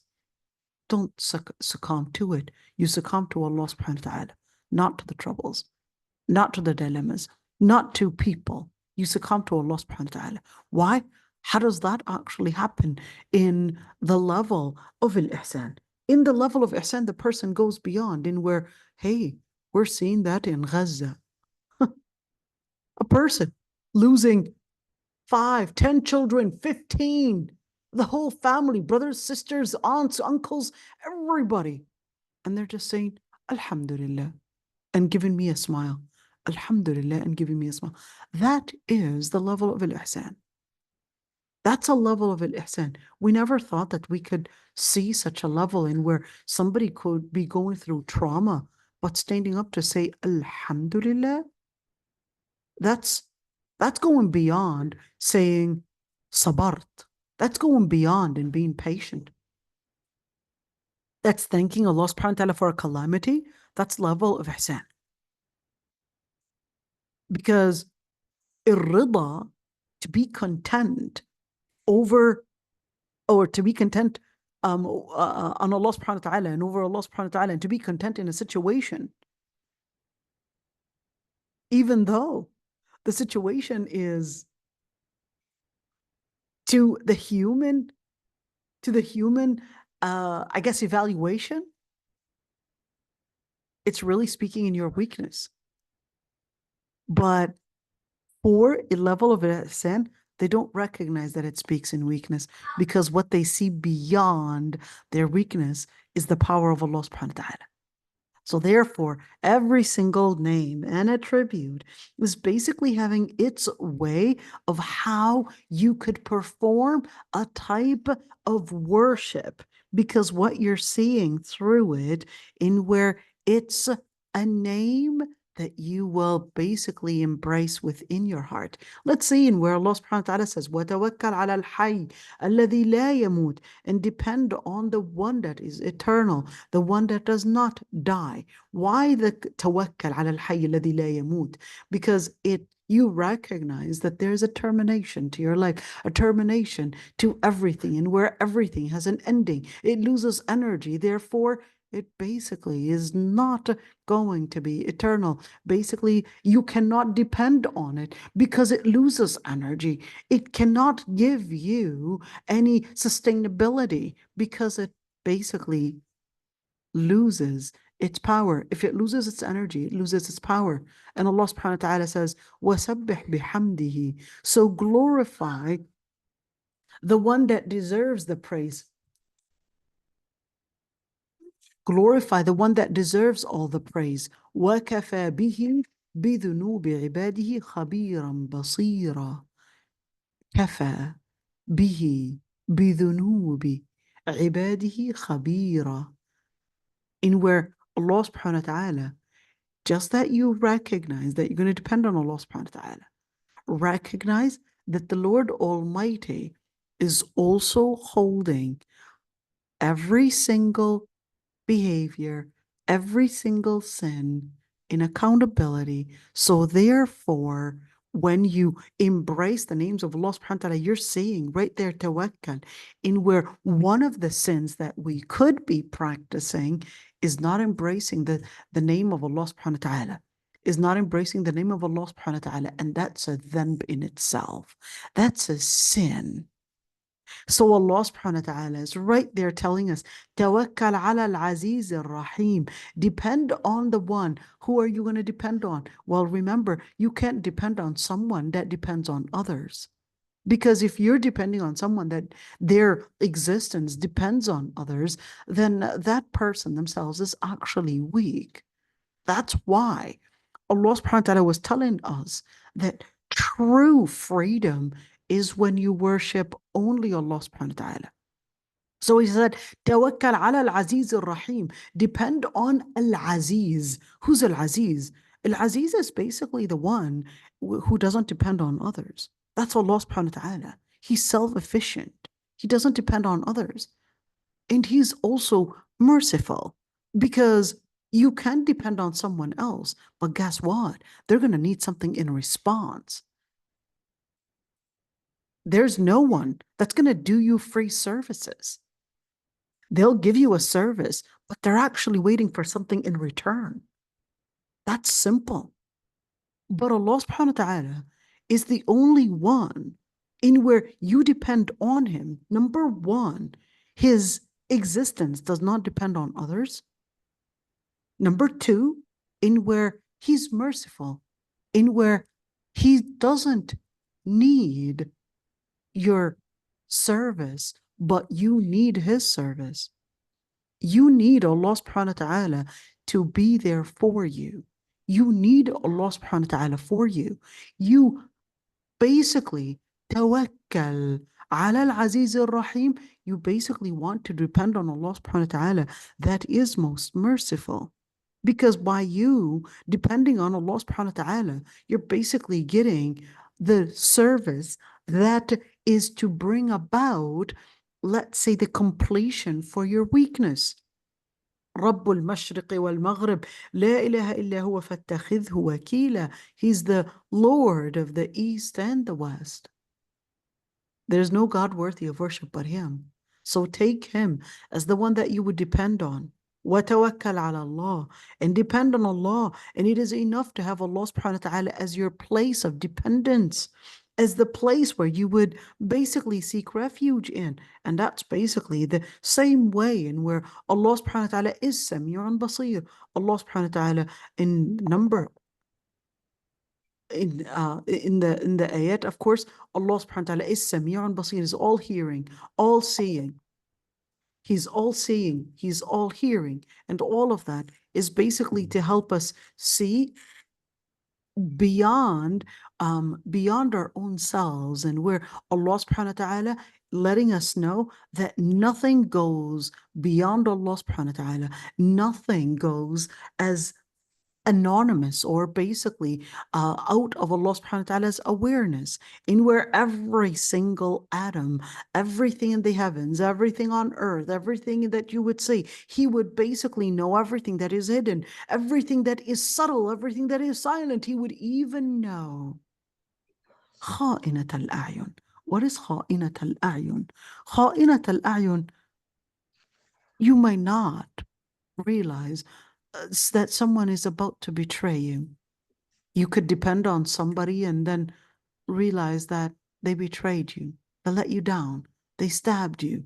So Allah subhanahu wa ta'ala is telling you, even those eyes that you may not recognize and what they contain, even though it's right in front of you, but you don't know, this person is giving you a smile, and you don't realize that this person is concealing a lot of hate, a lot of envy, and perhaps one day they'll be the ones to stab you. Perhaps because they were angry at you with something, perhaps you thought that they were people that you could depend on. So Allah subhanahu wa ta'ala is telling you, listen, He's the one that truly knows. Even those eyes that might betray and what the hearts conceal, since He is the one that encompasses everything with His knowledge, and He basically counts everything. In where if Allah subhanahu wa ta'ala is overseeing everything and therefore encompassing everything, therefore you would recognize the importance of keeping your tongue, being committed to Allah subhanahu wa ta'ala in conviction, only saying what is right. You're recognizing that He's all seeing and all hearing, and He knows everything. So therefore, you would recognize the importance of living the conviction within your tongue, within your behaviors, and even when you recognize He's even knowing of everything that is concealed, everything that is subtle, well, then you would recognize that when we're speaking about intention, that you're taking it seriously. You would recognize that Allah subhanahu wa ta'ala, أَلَمْ يَعْلَمْ بِأَنَّ اللَّهَ يَرَى. Did they not know that Allah subhanahu wa ta'ala is capable of seeing all things? What is that supposed to really mean? Put it into action. Live in conviction with Allah subhanahu wa ta'ala. وَاتَّقُوا. Have that piety in action. For the Lord Almighty is all hearing and all seeing and all knowing. Because He's going to know everything that you're doing. There's nowhere to hide. He's seeing everything. And that's why He said, اعملوا ما شئتم إنه بما تعملون بصير. You know, this is a form of a threat. He said, you know what? Go ahead and do whatever you want. Don't worry. We've got everything right there under complete scrutiny. إنه بما تعملون بصير. Everything that you do is basically under complete scrutiny, complete supervision by the Lord Almighty. There's nowhere that anyone can run away from Allah subhanahu wa ta'ala. And He said, وَاعْلَمُوا أَنَّ اللَّهَ يَعْلَمُ مَا فِي أَنفُسِكُمْ فَاحْذَرُوهُ. And know that Allah subhanahu wa ta'ala knows everything that you would conceal in yourselves, in your hearts. So just beware of it. And that's why when that man, there was a story in where Ibn Rajab had said, a man basically came to a woman in one night and basically tried to seduce her, but he said, no one can see us. And he said, no one can see us but those planets. He thought he was being romantic, but she said, But where's the one that created those planets? In other words, if you thought that you can get away with it, where's Allah subhanahu wa ta'ala? There's no way that we can, and that's a thing, and where to bring about, many times that would be asked, how do I teach Tawheed for my children? Tawheed is simple. Let your children recognize in simple words, in their own words, Allah created me. He can see me. Allah created me and He can basically give me the rizq, and He's the one that is a razaq. Living the names and attributes of Allah subhanahu wa ta'ala is the most important ways to teaching Tawheed to children or even adults. Living Tawheed and living the names of Allah subhanahu wa ta'ala is the key to living the, let's call it the spirituality. There's no way that you can live spirituality in Islam if you don't actually take the words, the names and attributes of Allah subhanahu wa ta'ala and really live it to the core. When you see that Allah subhanahu wa ta'ala is basically independent and not in need of anyone. He's basically Kareem. He's basically the one to be all generous. He's basically the one to be all merciful. He's basically expansive. He is rich in the bounty that He would give, in where there's no one that can live without Allah subhanahu wa ta'ala giving him all the bounties. There's no way. In other words, the life, the bounty, the mercy, if you see someone having some, magnificent richness and whatever, well, know that this could only happen by Allah subhanahu wa ta'ala. And He's the one that is capable of bringing in good or even harm, and therefore Allah subhanahu wa ta'ala tells us, and where what that lets you know, don't let others enslave you, letting you think that your life depends on them, or that your future depends on them, or letting you think that your power depends on them, or that your weakness could only be solved through them. Allah subhanahu wa ta'ala is telling you, listen, وَمَا خَلَقْتُ الْجِنَّ وَالْإِنسَ إِلَّا لِيَعْبُدُونَ. I'd only created the humans, the jinn and the humans, only to worship the Lord Almighty. مَا أُرِيدُ مِنْهُم مِّن رِزْقٍ. Allah subhanahu wa ta'ala is not asking you to worship Him because His existence depends on you. It doesn't. He doesn't need any rizq from you. Don't spend your life in seeking a job. Your life is more than just putting your energy to just getting more and more of that money. وَمَا أُرِيدُ أَن يُطْعِمُونَ. And He didn't ask you to somehow just live your life in getting a job and feeding your children or feeding yourself. إِنَّ اللَّهَ وَالرَّزَّاقُ ذُو الْقُوَّةِ الْمَتِينَ. For the Lord Almighty, He's the one that gives all the provisions. He's the one that has all the power. And we're not talking about any power. We're talking about ذُو الْقُوَّةِ الْمَتِينَ, the mighty power. And that's why Allah subhanahu wa ta'ala was telling us, وَقُلِ الْحَمْدُ لِلَّهِ, and say all the praise goes back to the Lord Almighty. He did not beget any son, and He had not had anyone associating, or anyone that He associates or even shares any power with. Not in sharing power, and not in any form of authority is shared with anyone else. But Allah subhanahu wa ta'ala is the source of power. He's the source of authority. And therefore, in there, kabbirhu takbira. And therefore, when you want to glorify, take the moment to glorify the Lord Almighty with Allahu Akbar. Anywhere the Prophet ﷺ said, Ya ibadi, in where the Prophet ﷺ, sorry, in the Hadith Qudusi, meaning that's the words of Allah subhanahu wa ta'ala. Oh dear, or servants, you would not be capable of giving me benefit, and you would not be capable of harming me.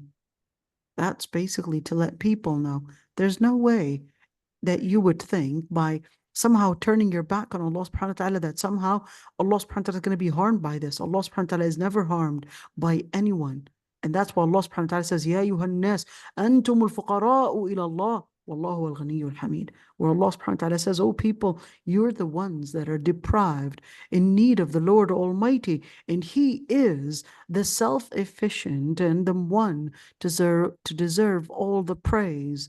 And therefore, what we're saying, and we're returning and saying the names and attributes of Allah subhanahu wa ta'ala, and how we're letting these names go from a word that we would repeat to a word that we would live. And that's the key.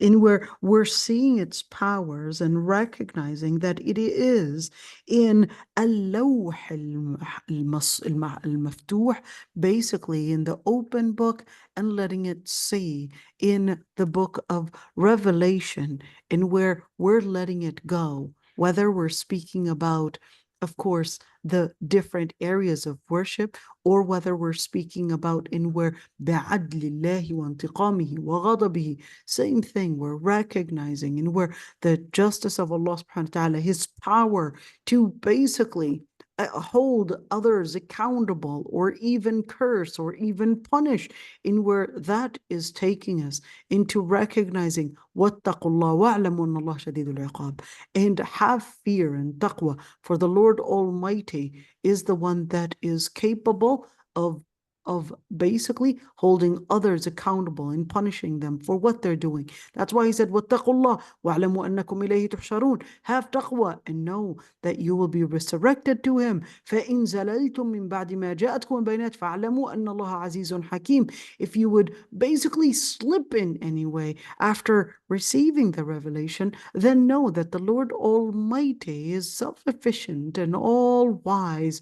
Why? Because you would know that the Lord Almighty, by slipping, you're not going to be harming the Lord Almighty, for the Lord Almighty is basically Azizun Hakim. He's basically self-efficient and is not in need for your worship.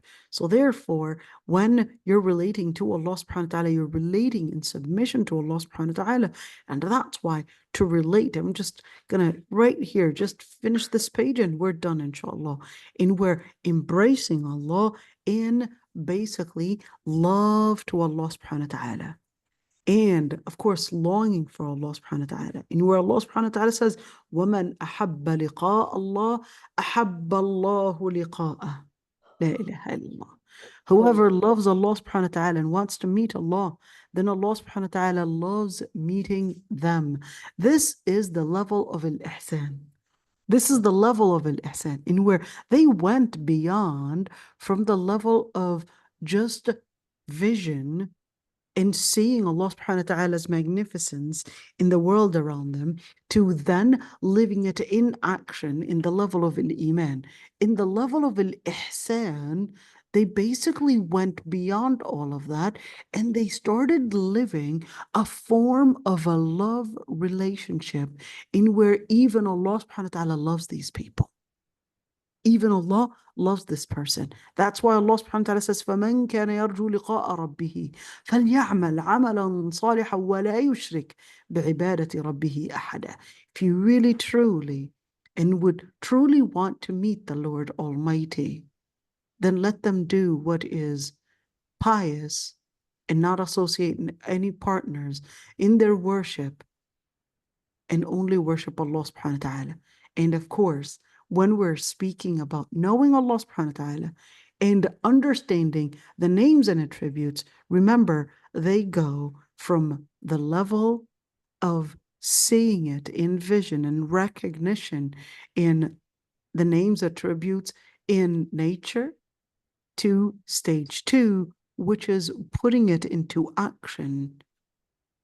Stage 3 would go farther in where the person is living ar-rida. This, inshallah, is it for today. Let's just look into what we were doing right there, in where we basically, how do we worship Allah subhanahu wa ta'ala through His names? We talked about the vision, knowing Allah subhanahu wa ta'ala through the creation and Genesis, the relationship between worship, glorification, and invocation, knowing Allah subhanahu wa ta'ala through the signs in the book, through the signs in the written book, and certainly, inshallah, we'll go farther in next week, hopefully, inshallah, in knowing the names of Allah subhanahu wa ta'ala and how we basically would relate from a visual foundation to a spiritual relationship, to a practical implementation, and what do the names represent. That, inshallah, you could see there's so much going over the names, inshallah, understanding and knowing the names without any form of alteration. We'll talk about the deep understanding of the names of Allah subhanahu wa ta'ala. We'll also talk about what the names reflect, inshallah, next week. And subhanakallah wa bihamdika nastaghfiruka wa natubu ilayk. If there are any questions before we end, I have, inshallah. First, Jazakallah khair, mashallah. You put us in an ocean of knowledge. And a great spiritual mean. We started our week, inshallah. I told you before, your classes and the knowledge you feed us is like our cappuccino. How can we sleep tonight? Exactly. There you go. Allah yahfadak ya Rabbi. Allah khalik. I have something. The words you mentioned it about like a poem in كل شيء واحد. Is it in the book of Dr. Abdul Razak فقه It الأسماء is. الحسنى? Yes, it is. Which page in Arabic? In the Arabi book, it was, I believe, where was it? Because you give us اقتران الأسماء الله تعالى بعضها ببعض، ما هيك؟ Right. So that was this is the page. Yeah, That's page 22. but this شعر I didn't find it here. So in English, the English translation is basically a summary, but the actual Arabi copy, it basically has a lot more than what the English has. It's very few pages that they explain Right. about. So the English translation, which is basically, where was it? This one? Has Was more. it this one? Yeah, so the English translation is really, I would say, it is a real summary. I mean, it just wanted to take certain points and take it from there. But the Arabi book is a lot more extensive, a lot more detailed. Mm. You know, to be honest, I think that translation didn't really give the book the complete service. I think it's important. Maybe one day, you know, I was yesterday thinking about what if we were not necessarily, I would say, translate completely, because you know, sometimes to translate actually means you got to stick to the words, but I would say get the inspiration and then perhaps from that inspiration and make it in the words that I would say in the words that would reflect to the society that surrounds us. So that's what I try doing, even in, for example, Asma Allah al-Husna. I wasn't, as you could see, I know you know how to read Arabic, so, Ustada Umayya. So in the Arabic, it wasn't completely saying what I was saying. So I was getting some of the inspirations and using some of the keynotes, but what I was saying in class is not a complete translation of what I was saying. Like the In English. Arabic, not mentioned at all this Right. point. Right. So I would use the Arabi more as key points, and then I would try to interpret the words, and I would say the interpret the ideas, interpret the words, and many times I would recognize that when you're speaking to Arabi audience, it's completely different than when you're speaking to a non-Arabi audience. Okay, when you talk about the الكتاب المفتوح والمسطور, مسطور is the Quran, and مفتوح, can we say al-manzur? You can because it's all really it's all really, I would say, more of a metaphorical thing. It depends on how you see it. And can we say it's about the nature, the fingerprint of Allah, or can't? Well, I mean, you can, but if a person wants to use that as a way in where, oh, did you actually mean finger? But we know that Allah subhanahu wa ta'ala ليس tells us, كمثله شيء. right. So we know that Allah subhanahu wa ta'ala told us that he had kilta yadayhi, that both of his hands are right. We know that Allah subhanahu wa ta'ala has a hand. Allah subhanahu wa ta'ala basically basically told us about certain things about his own about his own existence, about his own essence. But I would, especially when it relates to the names and attributes and descriptions of Allah subhanahu wa ta'ala, I would really like to stick to the actual descriptions that he had used for himself. Because of the fact that many times it would be misunderstood, and especially in our times. Well, in fact, it was worse before, in where many times they will, I guess, take it into a literal interpretation, and some people are just there really looking for any slip of tongue to really do takfir, unfortunately. You understand what I'm saying?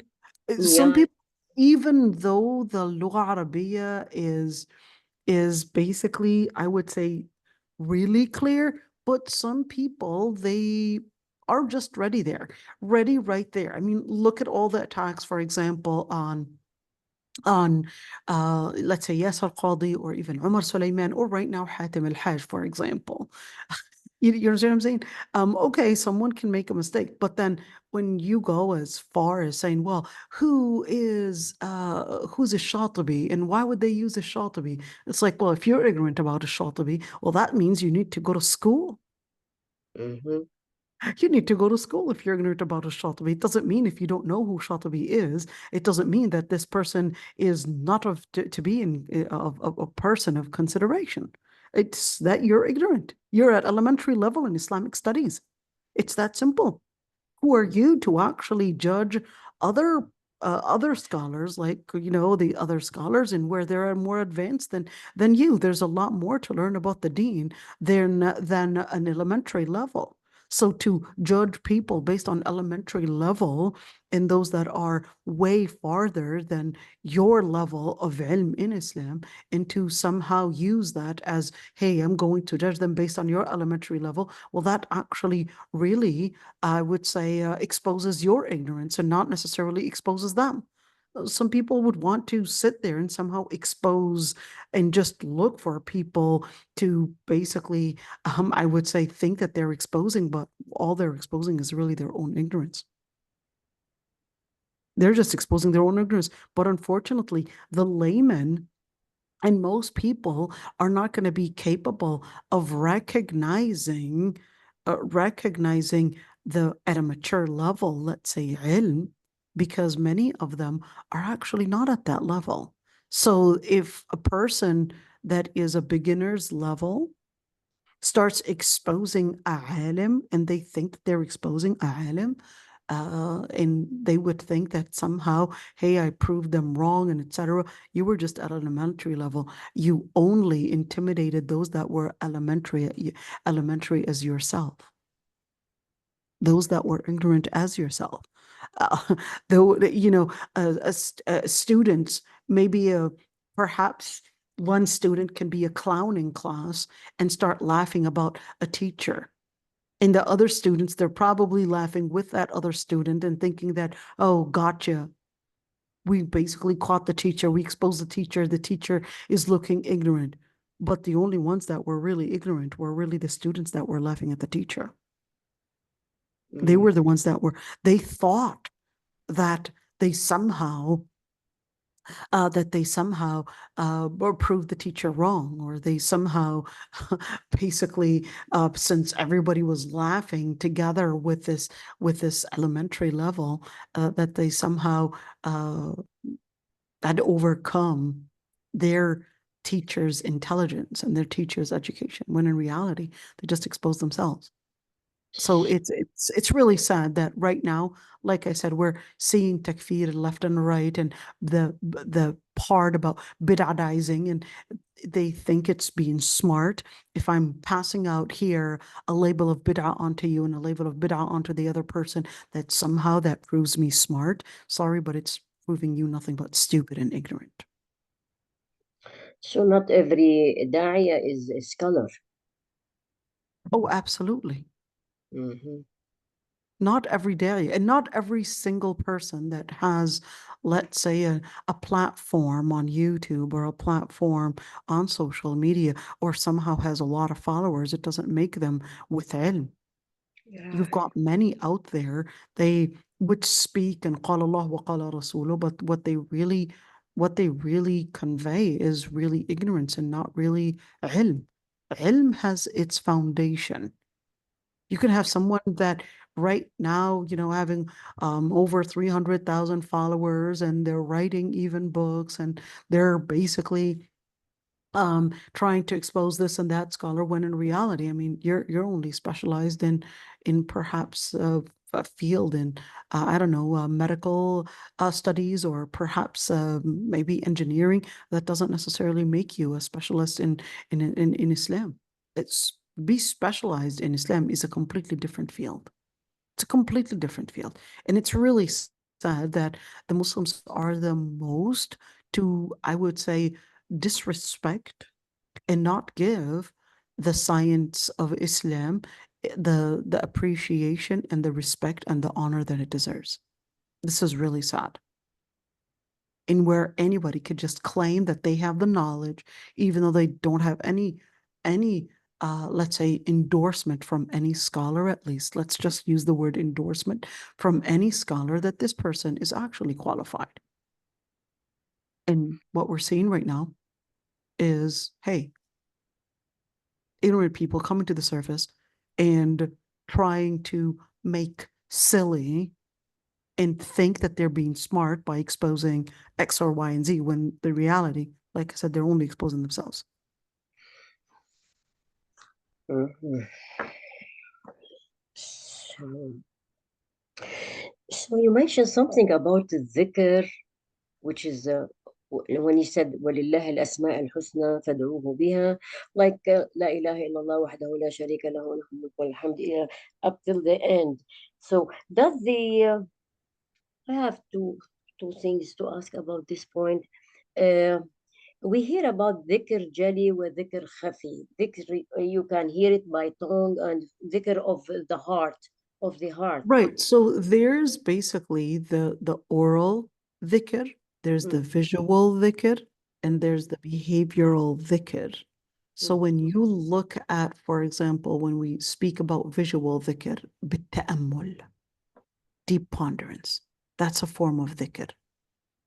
it's not Remember, Allah ilaha subhanahu wa illallah, ta'ala, this, yeah. remember in where Allah subhanahu wa ta'ala said that from his ibad, in where what are they doing? Well, يتفكرون في خلق السماوات والأرض ربنا ما خلقت هذا باطلا subhanak. What do? Well, they get into a deep ponderance, a deep level of ponderance, in where ربنا ما خلقت هذا باطلا, you didn't create this in absurdity. Subhanak. What do they get into? They get into from the level transition from the level of deep ponderance to a level of recognition, and then they would get into the level of submission, level of visual recognition or visual realization to recognition to complete submission in action. So there's that visual dhikr. There's the oral dhikr. Oral dhikr, and whether it's repeating Quran, or oral dhikr, whether it's in La ilaha illallah, subhanallah, walhamdulillah, that's the oral dhikr. There's the other dhikr, in where it's a dhikr in behavioral dhikr. I'm wearing hijab. I'm making salah. I'm basically giving zakah, doing sadaqah. That's behavioral dhikr. Putting something into action. That's behavioral dhikr. And that's why when you look at, you know what, let's go back to it, and where in Surah Al-Kahf, this one probably takes us into recognizing those areas of dhikr. right? Let's actually do that. Let me see what page you're looking at. Here we go. You're looking at that. Let's find that in order for us to see it.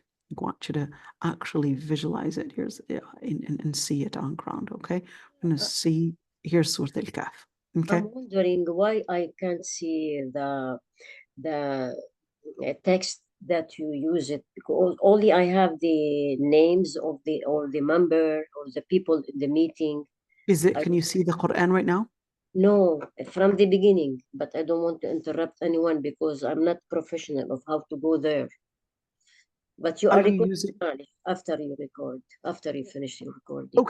Okay. So I want you to look at, for example, when you're seeing the ayat right there, and where Allah subhanahu wa ta'ala, all right, and where Allah subhanahu wa ta'ala was basically right there laying it out in where let me point it in where for us to actually see. Let me see which ayat right there for us to actually hold on.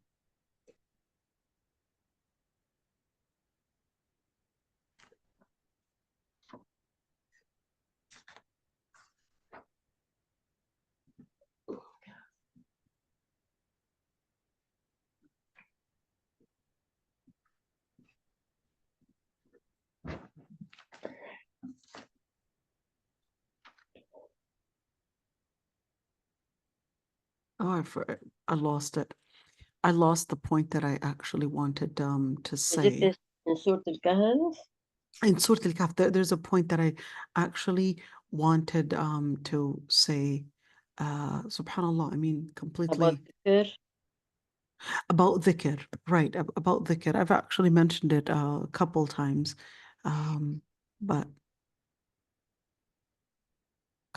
but subhanallah, I completely slipped it right now in where when we're speaking about dhikr, we're actually talking about in where dhikr actually goes in different ways, and it's not necessarily to just be in where dhikr to mean by tongue, but there's also dhikr in action. And we're just the same thing, even if we didn't find it right now in the idea, at least in Surah in Surah Al-Kahf, but there's that area in where to see it, in where Allah subhanahu wa ta'ala basically lets us know in Surah Taha, وَمَنْ أَعْرَضَ عَنْ ذِكْرِي فَإِنَّ لَهُ مَعِيشَةً ضَنْكًا وَنَحْشُرُهُ يَوْمَ الْقِيَامَةِ أَعْمَى.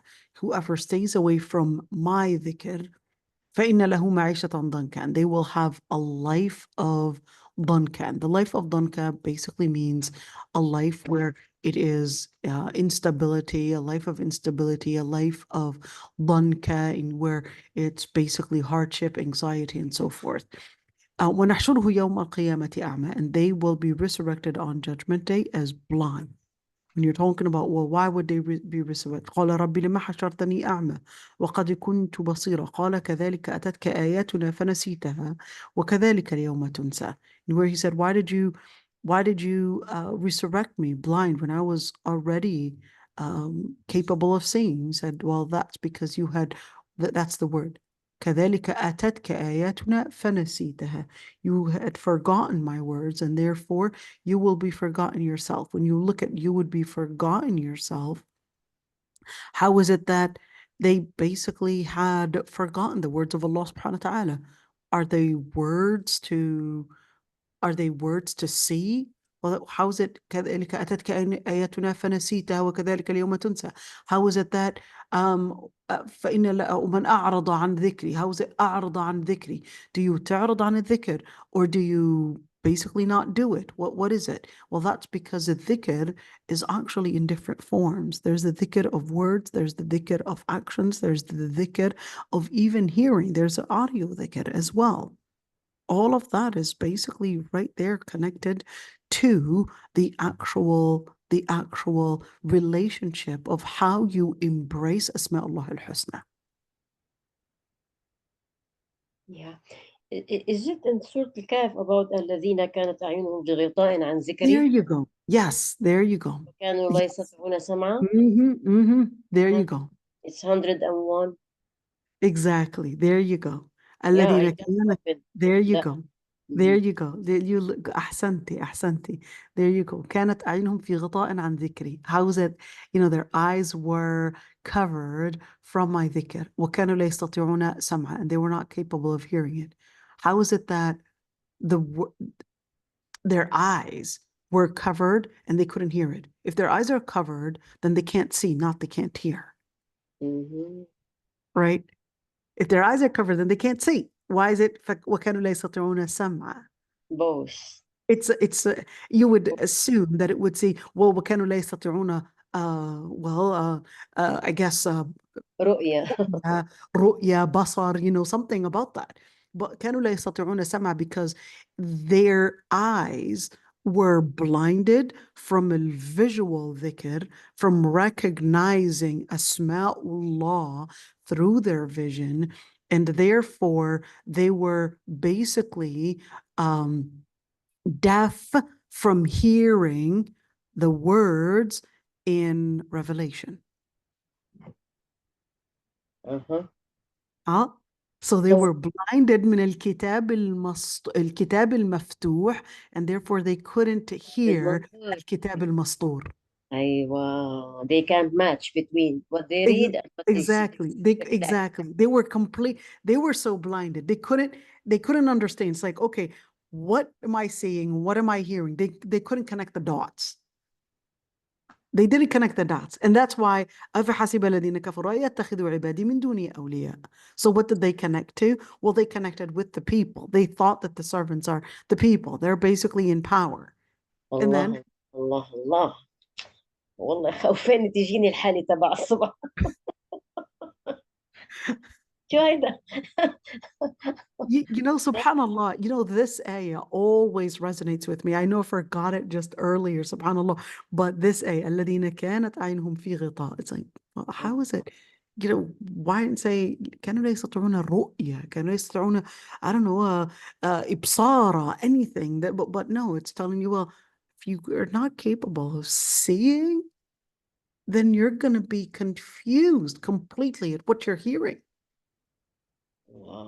If you really went far in seeing things, then all of what you're hearing in terms of revelation is going to make complete sense to you. For that he said, قل هل ننبئكم بالأخسرين أعمالا.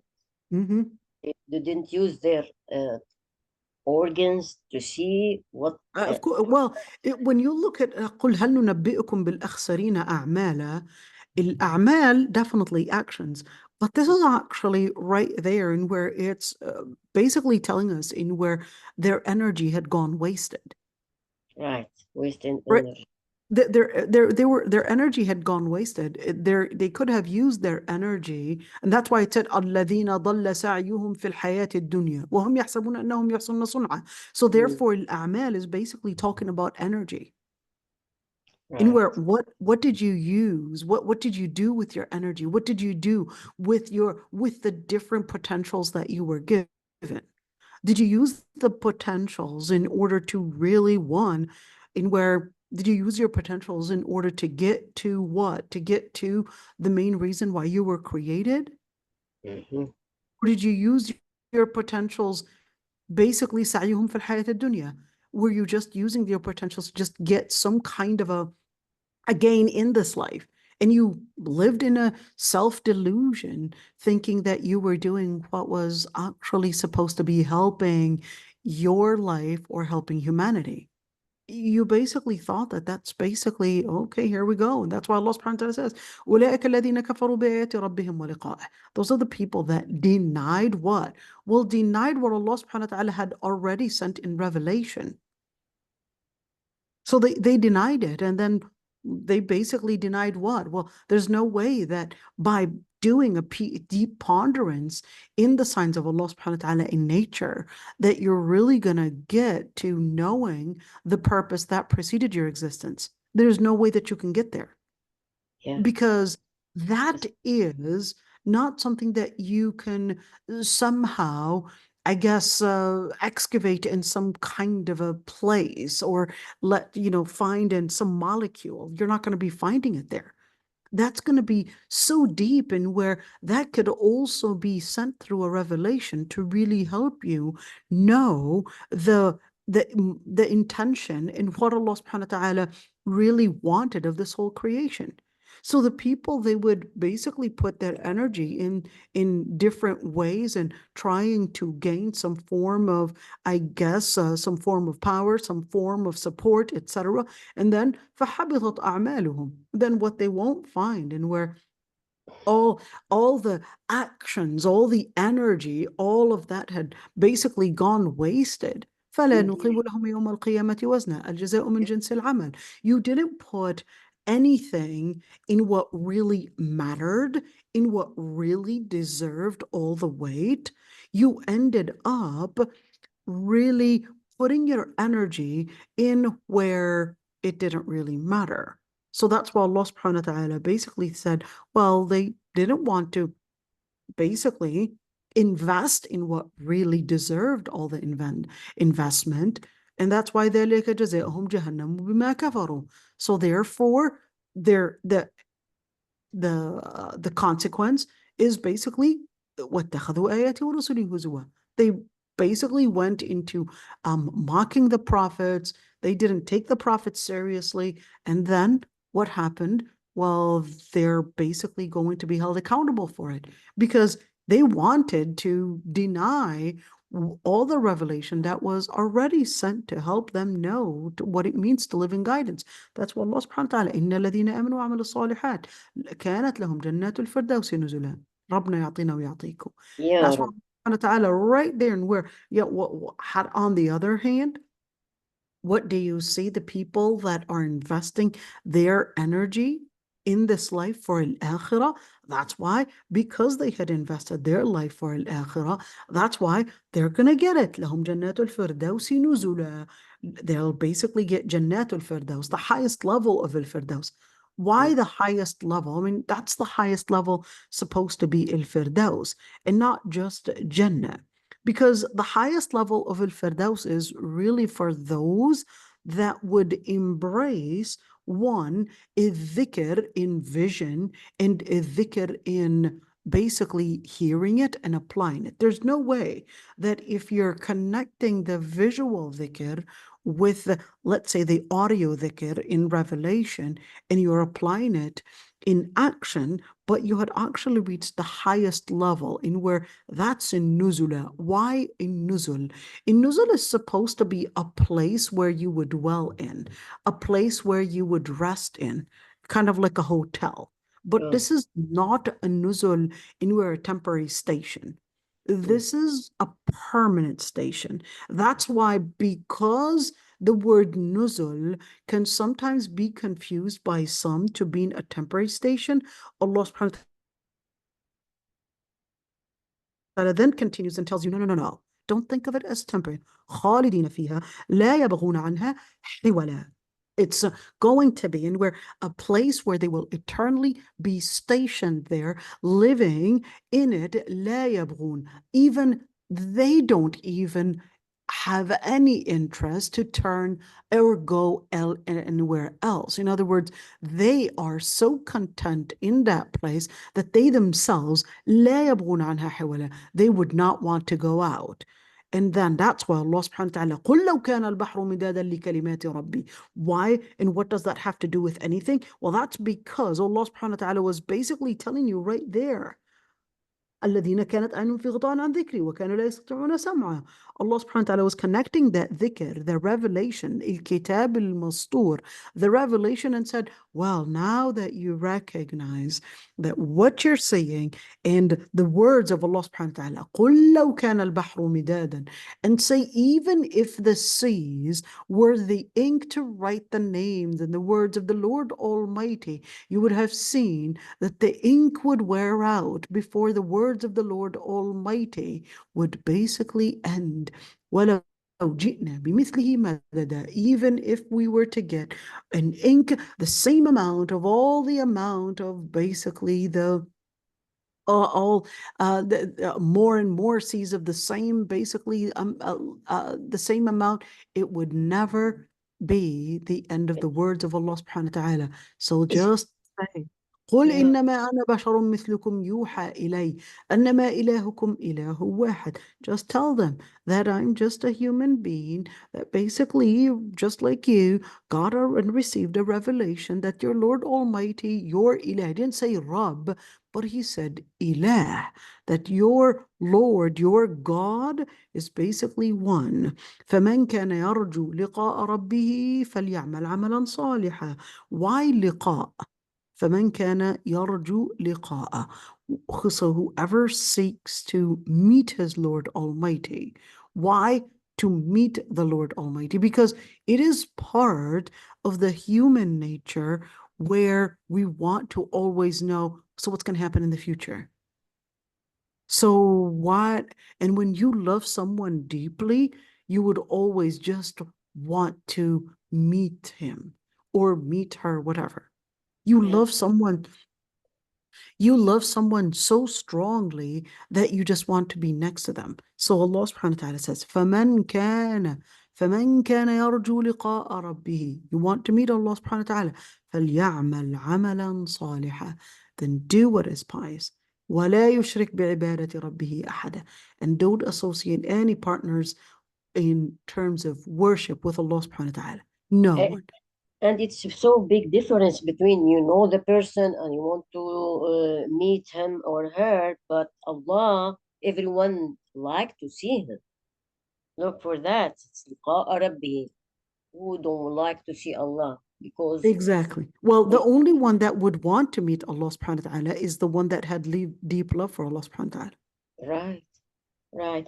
And also when you said ولو جئنا بمثله مددا, this connected with the عنها حولا, because لا يبغون عنها حولا, that means many views, and every like second, every moment, everything يتجدد في الجنة. Oh, يعني don't feel absolutely. boring. وتوبه Don't feel متشابهة. boring. وتوبه متشابهة. It نعم. would basically, come in different kinds and different ways, and even the tastes, they're different, even though this is a grape and that's a grape, but even in this dunya, you would Mhm. have, I don't know, Granny Smith apples, and you would have Washington apples, and you would have all these different kinds of apples, and each and pink lady apples and all of that, but each one has a different taste. One is a little sour, the other one is sweet for those that love sweet, and the other one is probably sour sweet, and the other one is crunchy, the other one's soft, and each and every single one, but they're all apples. And that's the same thing when we're talking about perhaps bananas, we're talking about mangoes, whatever it is. You'll say, if this is dunya, how is it with Jannah? Yeah, yeah. So for that, he said that خالدين فيها أبدا. If we stop here, someone will say, okay, oh, you not feel boring? No, لا يبغون عنها حولا. Because Exactly. everything renew in Jannah. Absolutely. That's Absolutely. interesting. لا إله إلا الله. So this is it, inshallah. We'll continue, One inshallah, next time. one thing about the معلش Mhm. أتأخرت عن ذكر ذكر الخفي. We feel that it's like, as some جماعة, they make it like لا إله إلا الله, لا إله إلا الله, or Allah, Allah, in the heart. Is that one that make one reach the level of ihsan, or just when you look in the nature and you see? So a level of al-ihsan actually includes all. So you cannot focus, let's say a person is focusing on the level of, let's say, the visual level.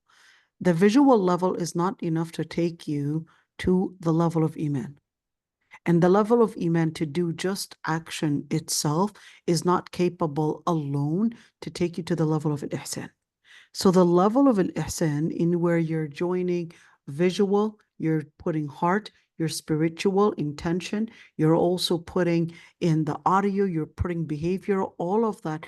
That's the stronger it is, that's when it will basically transcend from, let's say, from stage to a stage. The stronger you live in that conviction, the stronger it will have in terms of power to basically transition you from one level to another. Let's look at the visual level. The visual level itself, if it is so strong, it will manifest in where it will go into the heart level. If it is so strong, there's no way. But you will feel so incumbent that I have to recognize and embrace this level of magnificence of Allah subhanahu wa ta'ala and actually put it into action. There's no way. So if the visual level goes so strong, you're going to see your iman having no choice but to get into this complete submission. And once you get into this complete submission, you're going to get in such strong focus that your spirit, your ruh, is going to be so deeply connected in the level of al-ihsan, in where, what do? Well, they would worship Allah subhanahu wa ta'ala as if they could see Allah subhanahu wa ta'ala. Why as if they could see Allah? Why the whole issue of as if they could see Allah? Because they had went in such strong, let's say, vision in recognizing the magnificence of Allah subhanahu wa ta'ala, that when they put it into action, that even enhanced their vision from a vision of mental vision to stage 2, let's say heart vision and action vision to stage 3, it became a spiritual vision. It became so strong that أن تعبد الله كأنك تراه. You see it?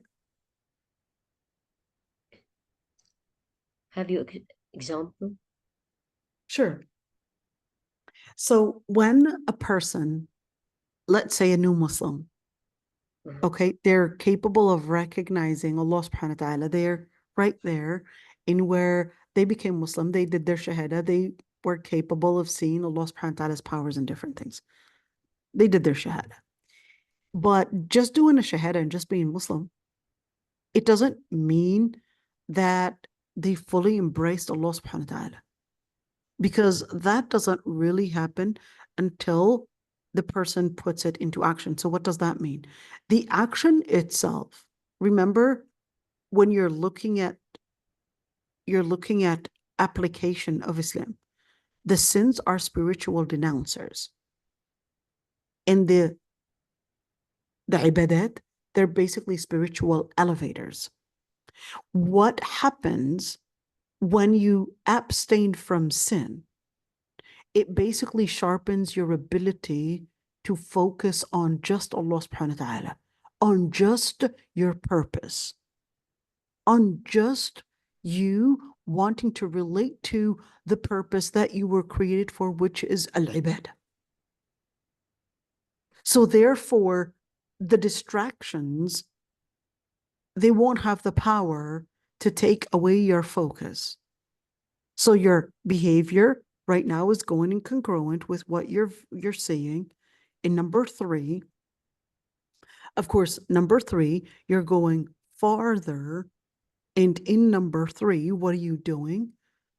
Then once you're capable of being so strong in your focus with your heart to see Allah subhanahu wa ta'ala, then in the level أن تعبد الله كأنك تراه, in each and every single corner, whether we're speaking about worship to mean a ritual, or whether we're speaking about worship. So for a mu'min, they're capable of worshiping Allah subhanahu wa ta'ala to really be within their ritual, etc. But for a muhsin, no. It goes beyond ritual in where it's in every single corner in their life. Every single corner.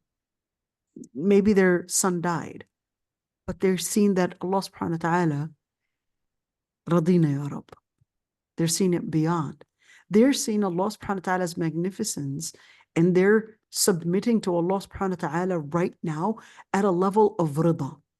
In the level of iman, it was a level of rida, but it was more of a level of submission because I have to. Same people of Gaza. Well, Gaza is Gaza, has munafiqeen too. No, no, You're no. not. Who lost 15 person, one family, and نحسبهم كذلك. ونحسبهم كذلك in where, yes, you would see someone in where they're capable of seeing الإيمان go farther, uh, go farther than seeing, I guess, the circumstances that they're in, but they're seeing that Allah subhanahu wa ta'ala is promising me Jannah. I'm going to have sabr. They're practicing their iman farther than ritual. Their iman is right now going into each and every single corner. العبادة even expanded from an area of worship to an area of living. من إنها تكون محصورة في العبادة بمعنى اللي هي الأفعال التعبدية، إلا أنه جعل حتى traditional things they made، حتى الأمور اللي هي الأصل فيها العادات جعلوها من العبادات. They transitioned even the normal things, the traditional things that we would do. They basically started living the same level as if they're actually in a state of worship. This person is probably eating, but they're living in such a high spiritual moment that while they're eating, they're embracing Allah subhanahu wa ta'ala's bounties. While they're eating, it could be the same level of yaqeen where a person that is probably praying or probably struggling while they're praying, but they're living that state of yaqeen even when they're practicing their adat, their traditional stuff. They're living it as if it's an actual ritual. They're embracing Allah subhanahu wa ta'ala so deeply that it transitioned from a level of ada to a level of ibadah, from a level of tradition to a level of ibadah. So they said العادة بالنية الصالحة تنقل إلى عبادة. There you go. But a person that is muhsin, they're constantly living that ada as an ibadah as well.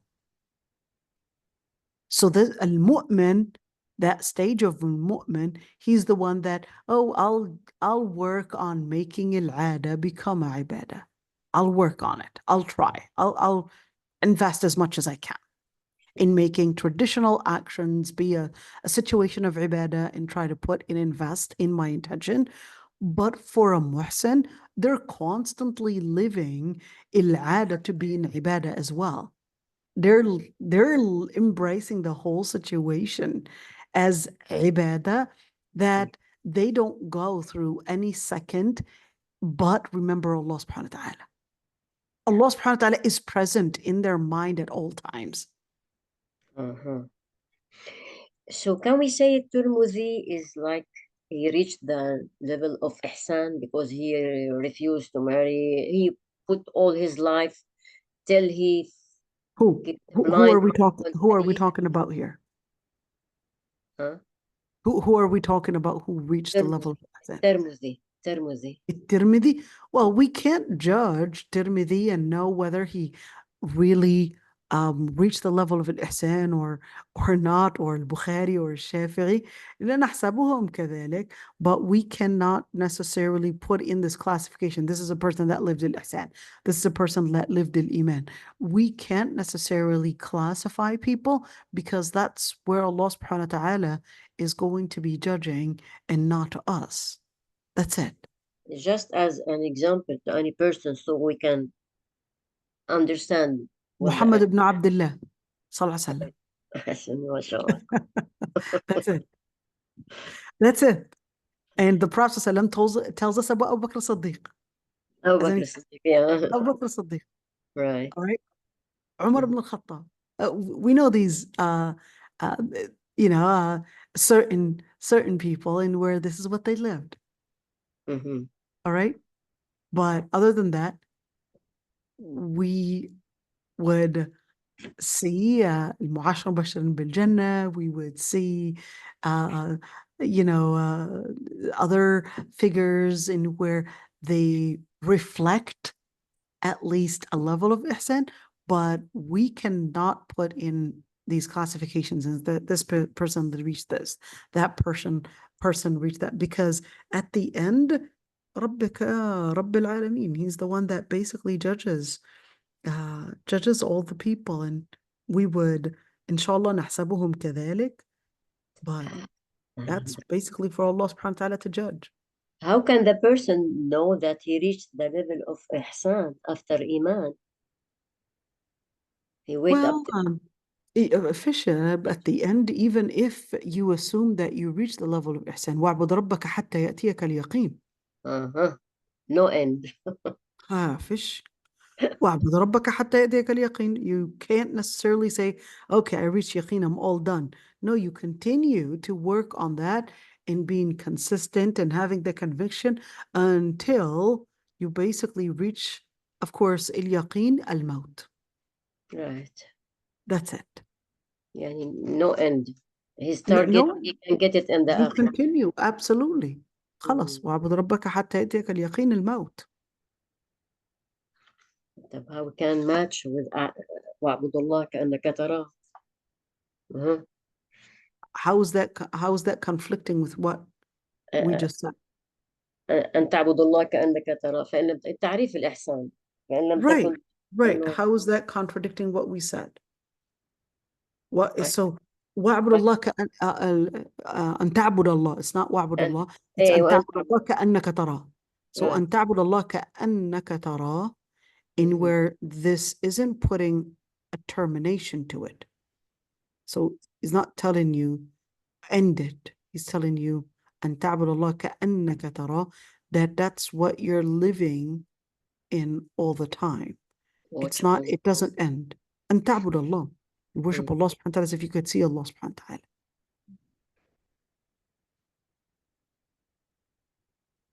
So when we're speaking about أن تعبد الله كأنك تراه, it didn't put an end. It didn't put a limit to the timing. Right. تعبد مضارع continuous. تعبد, absolutely. سبحانك.